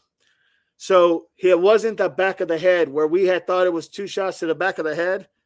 That's not what they're saying. They're saying he was pew-pewed in the chest and he became unalive. That's huge because, and it kind of sounds like that would have happened. They got into a scuffle. He's fighting with 2 people. God bless his soul. He probably was fighting, obviously, for his life. And the weapon went off and he was hit in the chest 2 times and he was unalive. So the theory that we thought, or we have heard other people say that it was from the back of the head, never happened. It was the chest. Yep. Thank you, Ginger Snaps. Thank you, Miss Barney. So that's huge because that's what I thought would have happened. Somewhere in the body is where you thought that would have happened because it said they were on, think about it. He's telling her to go get the pew-pew. He's wrestling with these guys, not wrestling, fighting for his life for that matter, with these 2 individuals. And what always happens? Weapon always goes off if there is one, right? And that's exactly what happened. So it doesn't appear, I don't know for a fact, but according to this document, and this is a probable cause affidavit. So this is exactly what they're going to go with. okay, the probable cause affidavit, and that he was taking 2 shots to the chest. That is what unalived him. Interesting. Melissa Wildcard, hey Doug. Marianne, hello Melissa. Jack's mama, hi Melissa. Norma, you have such a big heart. Hey Marianne. So 2 shots to the chest. The surveillance evidence is significant. Investigators say a gray Acura MDX associated with the suspects was in the neighborhood before the attack. So it was before the attack, reportedly parked there for approximately 3:50 to 4:30. So almost 40 minutes in the AM hours, that vehicle was parked. So this was definitely planned. This was a planned hit. All right. And the only reason I'm saying it's a planned hit because they stayed there at that location from 3:50 to 4:30 in the morning. That's we didn't have that I'm aware of. We didn't have that before. Melissa, hi Marianne, hi Jack. Norma, thank you, Miss Barney. Jax, Melissa is Karen from Doug Live channel. I changed my handle. So from 3:50 to 4:30 a.m., that vehicle was later captured leaving the area after the pew-pewing. So that means that they literally, as they took off, the cameras caught that vehicle leaving from that spot. So think about it. They pulled in at about 3:50 is when the camera got it, the vehicle, and it basically they stayed there for 40 minutes, literally. So for 40 minutes, they sat there probably contemplating, waiting for the right moment. They had to know he was going somewhere or doing something. His truck was also found on. So his truck was running. After they left the area after the pew-pewing, so it says they left at 4:30 a.m. The vehicle was later captured leaving the area later it was captured leaving the area. So it's going to be that time when that call came in, probably 5 minutes prior to that. And I think that call came in, Doug, about, I thought it was like 5:38, 5:40, somewhere in there. I think it was 5:42. 5:42. There you go. 5:42. So at 5:42 is when that call came in.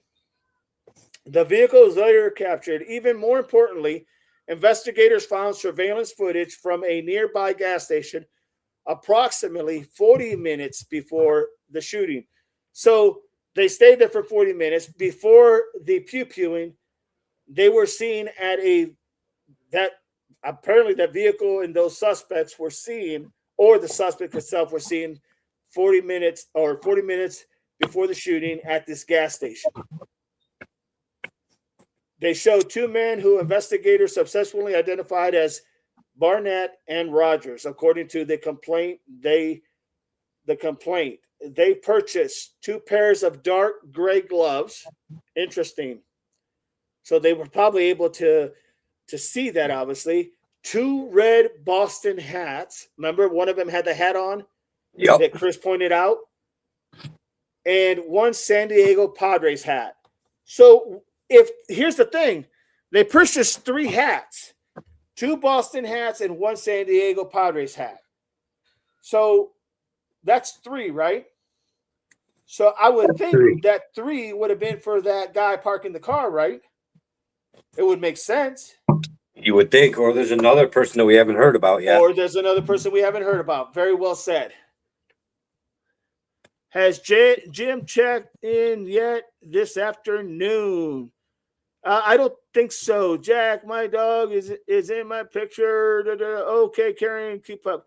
All right. So the investigators apparently used surveillance imagery, including visible tattoos, to help identify Rogers. So it was that tattoos that they were able to really use to identify who that suspect, the Rogers, I think his middle name was Georgie Jorge.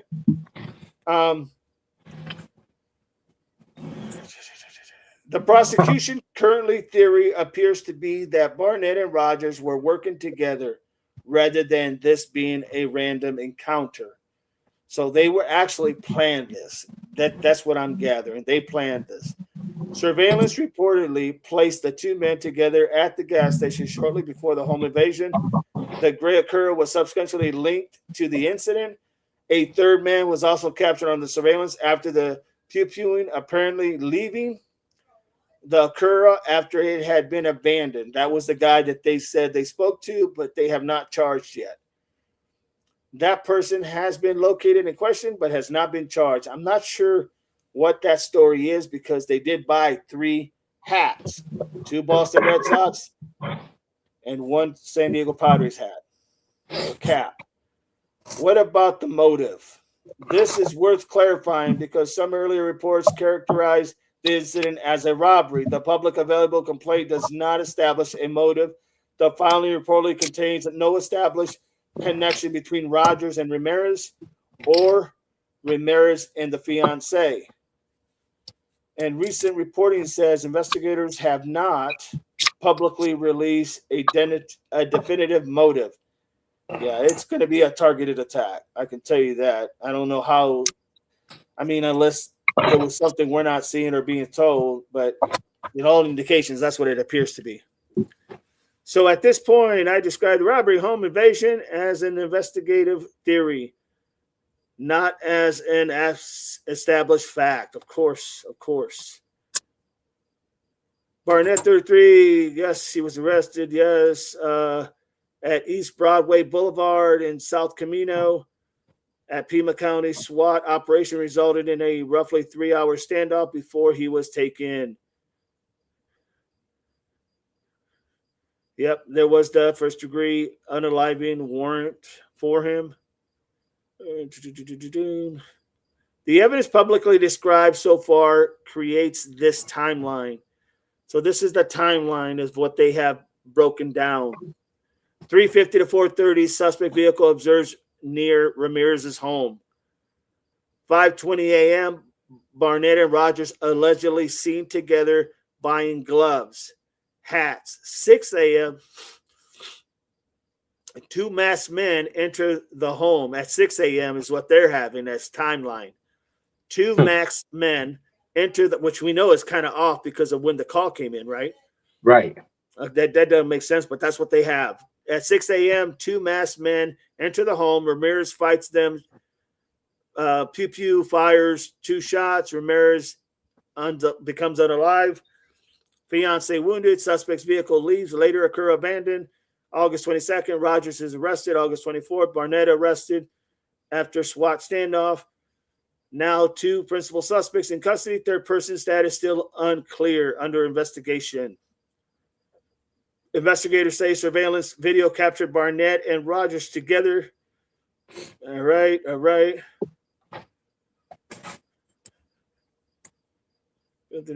I'm just reading real quick. I don't want to read over the same old thing. The vehicle obviously is an important link because they show the vehicle at the house and at the gas station and with the guy dropping it off.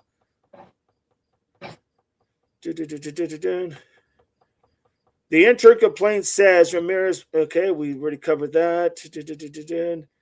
He did tell her, it does say that Ramirez did tell her to get the pew-pew out of the safe.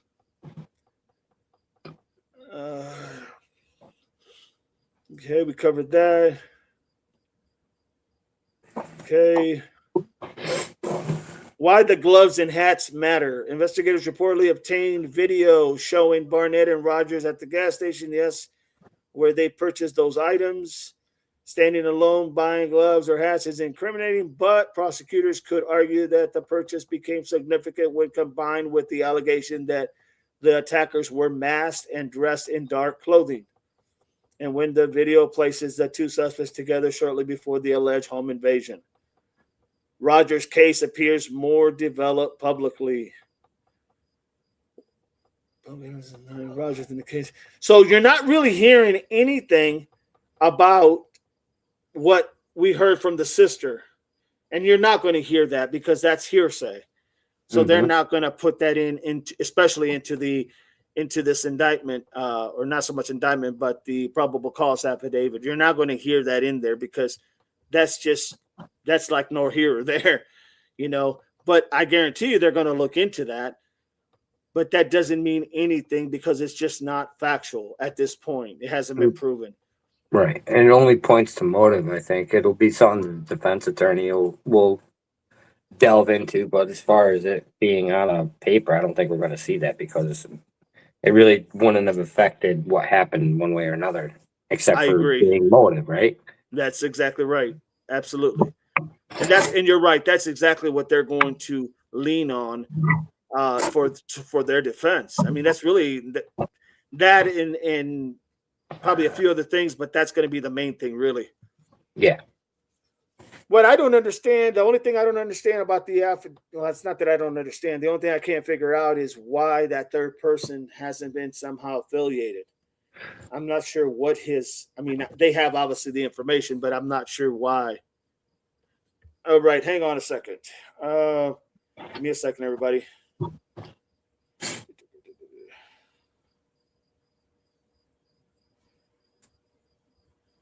Yeah, we don't even know who it really is.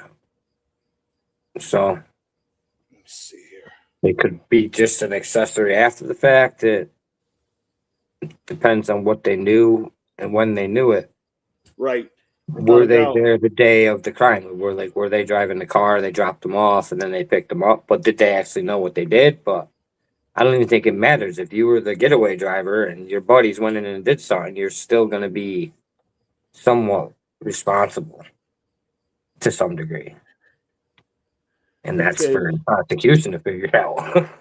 Right. So Chris says, in my case, it's my first word. It is my first word. Dee, read my text. Oh, sorry. I'm looking at the damn email. My bad. Damn it.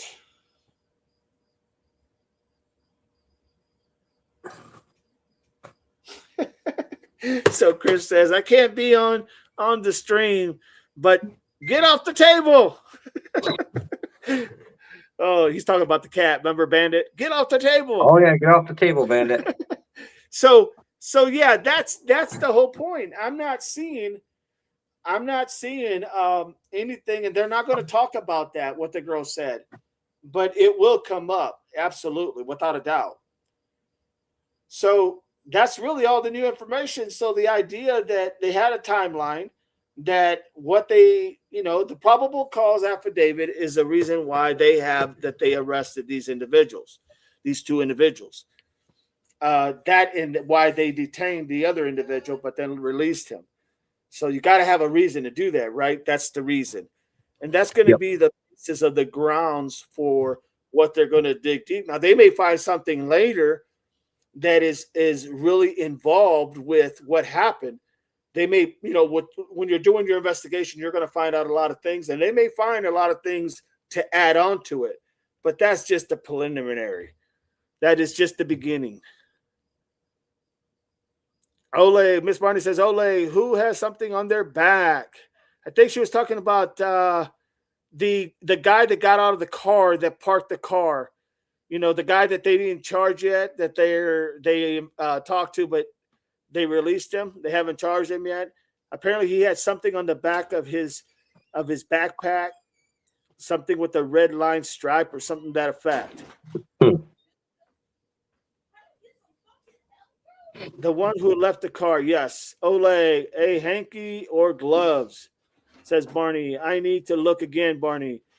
Annie, oh, well, I'm going to say it. They said on one channel that the girl was going with one of the guys and baby was his and drugs involved. Yeah, that's what's been stated. And the sister actually stated that too to 857 that night when he was arrested. Her brother was arrested. So, but not sure. I mean, once again, at this point, that's hearsay. So that's why you're not hearing anything about it, because it's hearsay.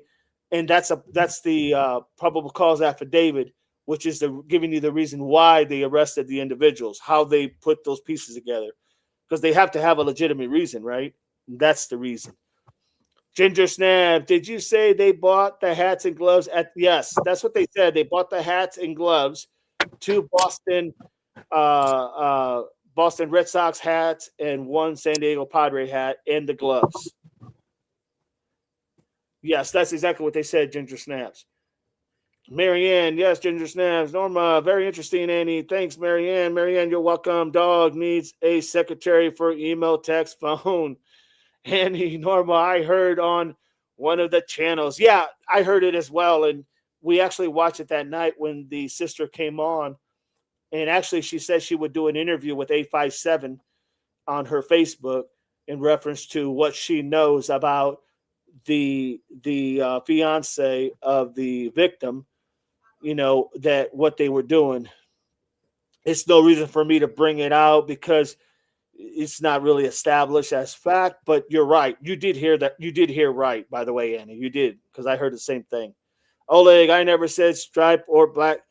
Okay, well, just come on in and tell us what you saw. I will email it to Barney. Blow it up. Thank you, Oleg. Appreciate that. Carol, Chris, Norma, Annie, Miss Barney, Oleg, Ginger Snap. So they had to pay twice the price at a gas station. Oh. Well said, Ginger Snaps. Oleg, by the looks of the car, guy never used his.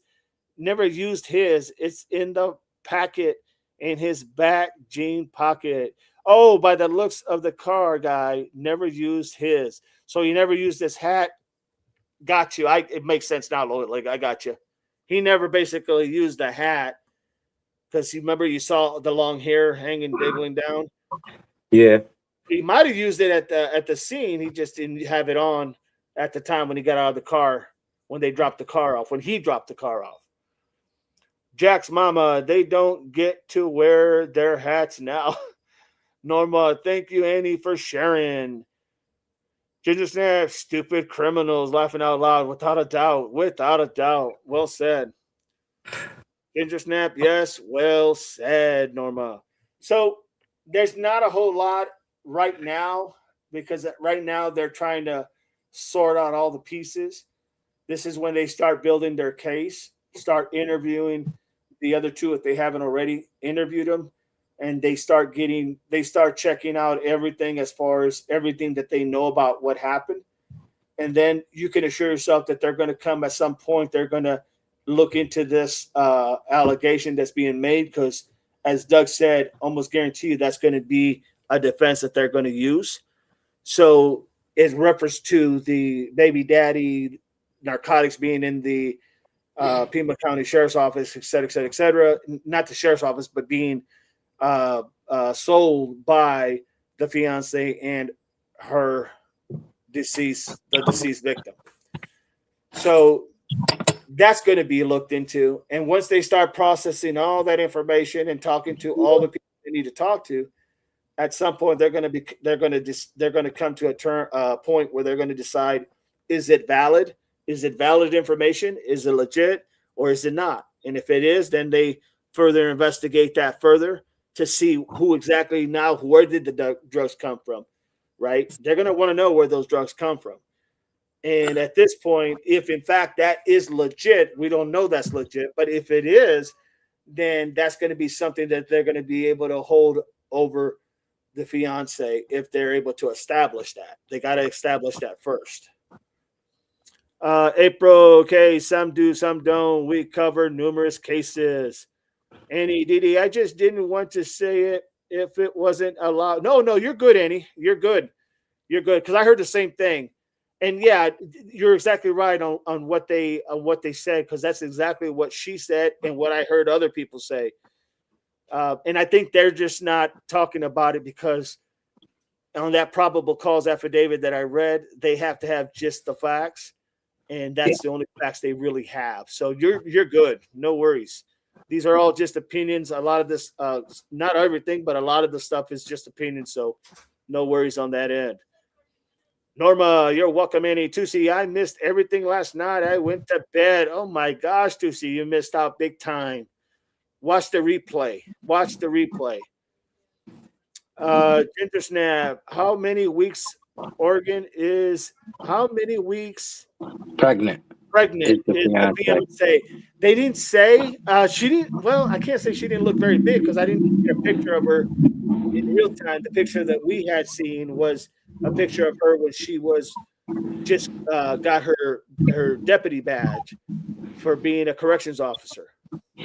So that she was tiny, but I don't know what she is now, and we don't know. But I can assure you, if that's a part of the investigation, they will get a DNA test done. They will get a DNA test, either to prove or disprove what has been claimed. Marianne, shame on you, Cheshire laughing out loud. Ginger Snap, pregnant. Yeah, it's like I got Doug with me. He knew right away. To see, I did too, but caught up on some things today. Jack's mama, I heard 32 weeks. It might be. I haven't heard, but hey, I'll take your word for it. April, Annie, you are fine. We love you here. Tusi, Marianne, Ginger Snaps, thanks, Jack's mama. Norma, yes, April. Strongly agree. Glad you are here with us, Annie. Tusi, Norma, I will check it out. Annie, bet she's not going to be working there no more. If this comes out to be factual, yeah, not only is she not going to be working no more, they're going to probably charge her with something more than likely, you know.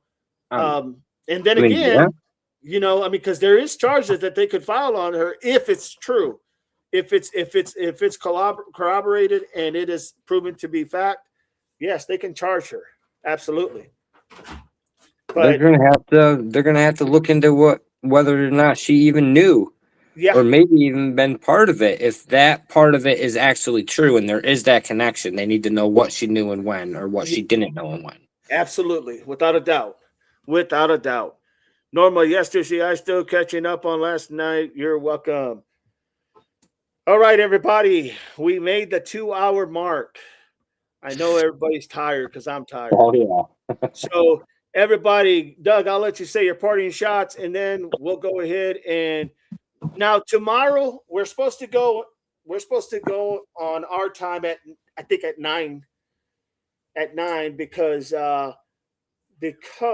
Relentless was supposed to go and do a live at that ground zero of the cadet that was unalived.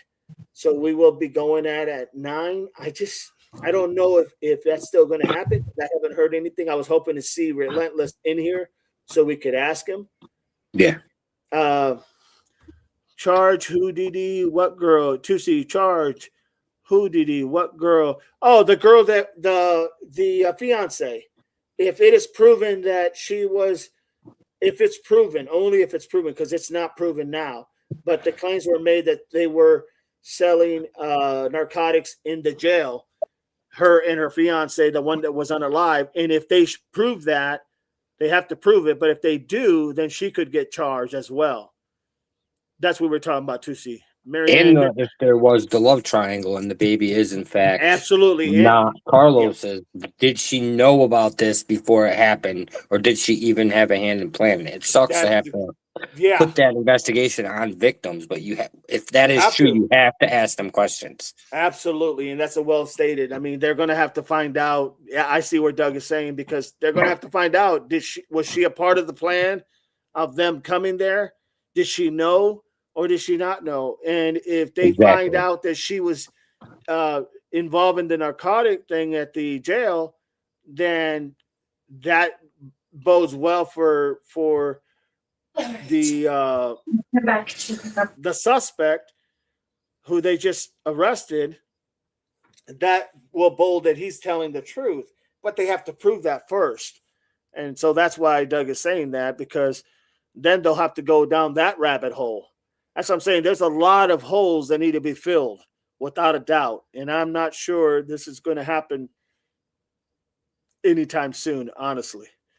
Later, guys. Thanks for letting me chat with you all. You're always welcome here, Ginger Snaps. Thank you for being here. April, I'm going to go catch 48 hours. I'll solve these cases. You got it, April. Chris said, wait, I'm not. I'm one yet. What the hell? It's not one yet. You're going to have to deal with the ghost there, Chris. Sorry, buddy. Today, we're going home. Norma, thank you, DD, and beautiful chat. Have a beautiful blessing. Tusi, Barney, Oleg, pick, receive. Marianne, Chris, laughing out loud. Marissa, hey, just a little bit late, but hey, you're good. This is awful. It is very awful, Marissa. Very, very awful, without a doubt. Very awful. Yeah, it always And is. We talk about awful stuff all the time. oh, I mean, it's never good things on as far as it's always the negative, man. That's the line of what law enforcement does. It's always the negative. Very seldom is it a positive. Right. Sometimes it is, but very seldom. Very seldom. So Very, yeah, I'm very gonna say seldom. my parts later. Go ahead, Chatter, buddy. Double Pups mods, everybody that supports the channel, and Double Dog. Thanks for having me on once again. Another got great it. conversation, and we will see you tomorrow. You got it, my friend. Semper Fi, Semper my brother. Fi. Yes, God bless, sir. buddy. God bless. All right. So, yeah, okay. Thank you, DD. We love you all. Thanks so much. Says April joining us. Absolutely, with many hearts. No doubt. No doubt. Barnett's brother needs to interview. Yes, they're going to interview not only the brother, but they'll probably interview even the sister for both claiming that about baby daddy and all that stuff that was going on behind the scenes. They will definitely interview them, whether they'll talk or not. I mean, the sister did say that to 857 the other night, so I could see that happening, but we're not sure how that's all going to play out. But they will be. They're going to do. I mean, if they can prove that this happened, they're definitely going to go ahead and literally they're going to investigate this to the hilt, without a doubt. They won't leave any stones unturned because this is a big case. A cadet who's ready to become an officer 8 days prior gets literally unalived. Yeah, it's just a wicked twist of turns that has happened. Norma DD, right back at you. Barney, thank you, Norma. Tusi, good night, everyone. Great chat as always. Norma, have a blessed evening, sweet Carol. Oh, like night, April, Doug, and Chris, thank you always for being here. Absolutely. Buttercups, take care all. You got it. Norma, good evening, Tissue. Tusi, have a bless you. Any night, DD, and everyone. Buttercups, thank you, April, all you do. Carol, Norma, Buttercups, you also. Barney, hey, I do my part to take Ellie laugh. X off to frisk him. Laughing out loud. Tuesday, Norma, thank you also. Norma, thank you. April, Marianne, last night the brother said he didn't talk to Alex in a long time, but somehow he knew because he had stated that somehow he knew that this was basically that was his mama's daddy. I guess is to put it that was the daddy of the baby. So I don't know how that works, but I know the sister did state that as well, clear as day on 857's live. And I said it from the gate. He did. A lot. I mean, hey, Doug said it. You said it. I mean, I didn't say it. I didn't see this coming. This was like from the left field. This was a movie, without a doubt. You do a great job too, Mrs. Erning. Pam, good night, everyone. Have a great night. Oleg, how many do they have in custody? 2 right now in custody. The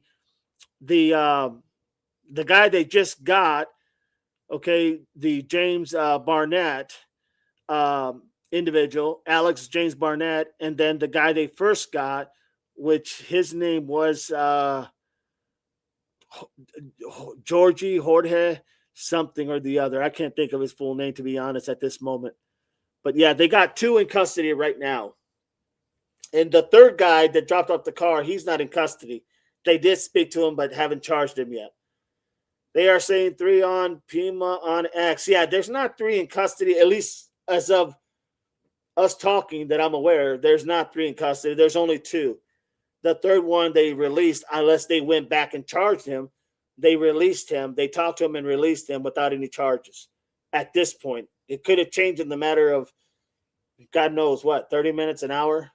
It could have changed, but I think they're going to investigate more to make sure that they get him if he was involved. Pam, Norma. All right, everybody. God bless you. Thank you all for being here. Thank you all for contributing to the channel. I'll let you know if we're going live tomorrow at 9.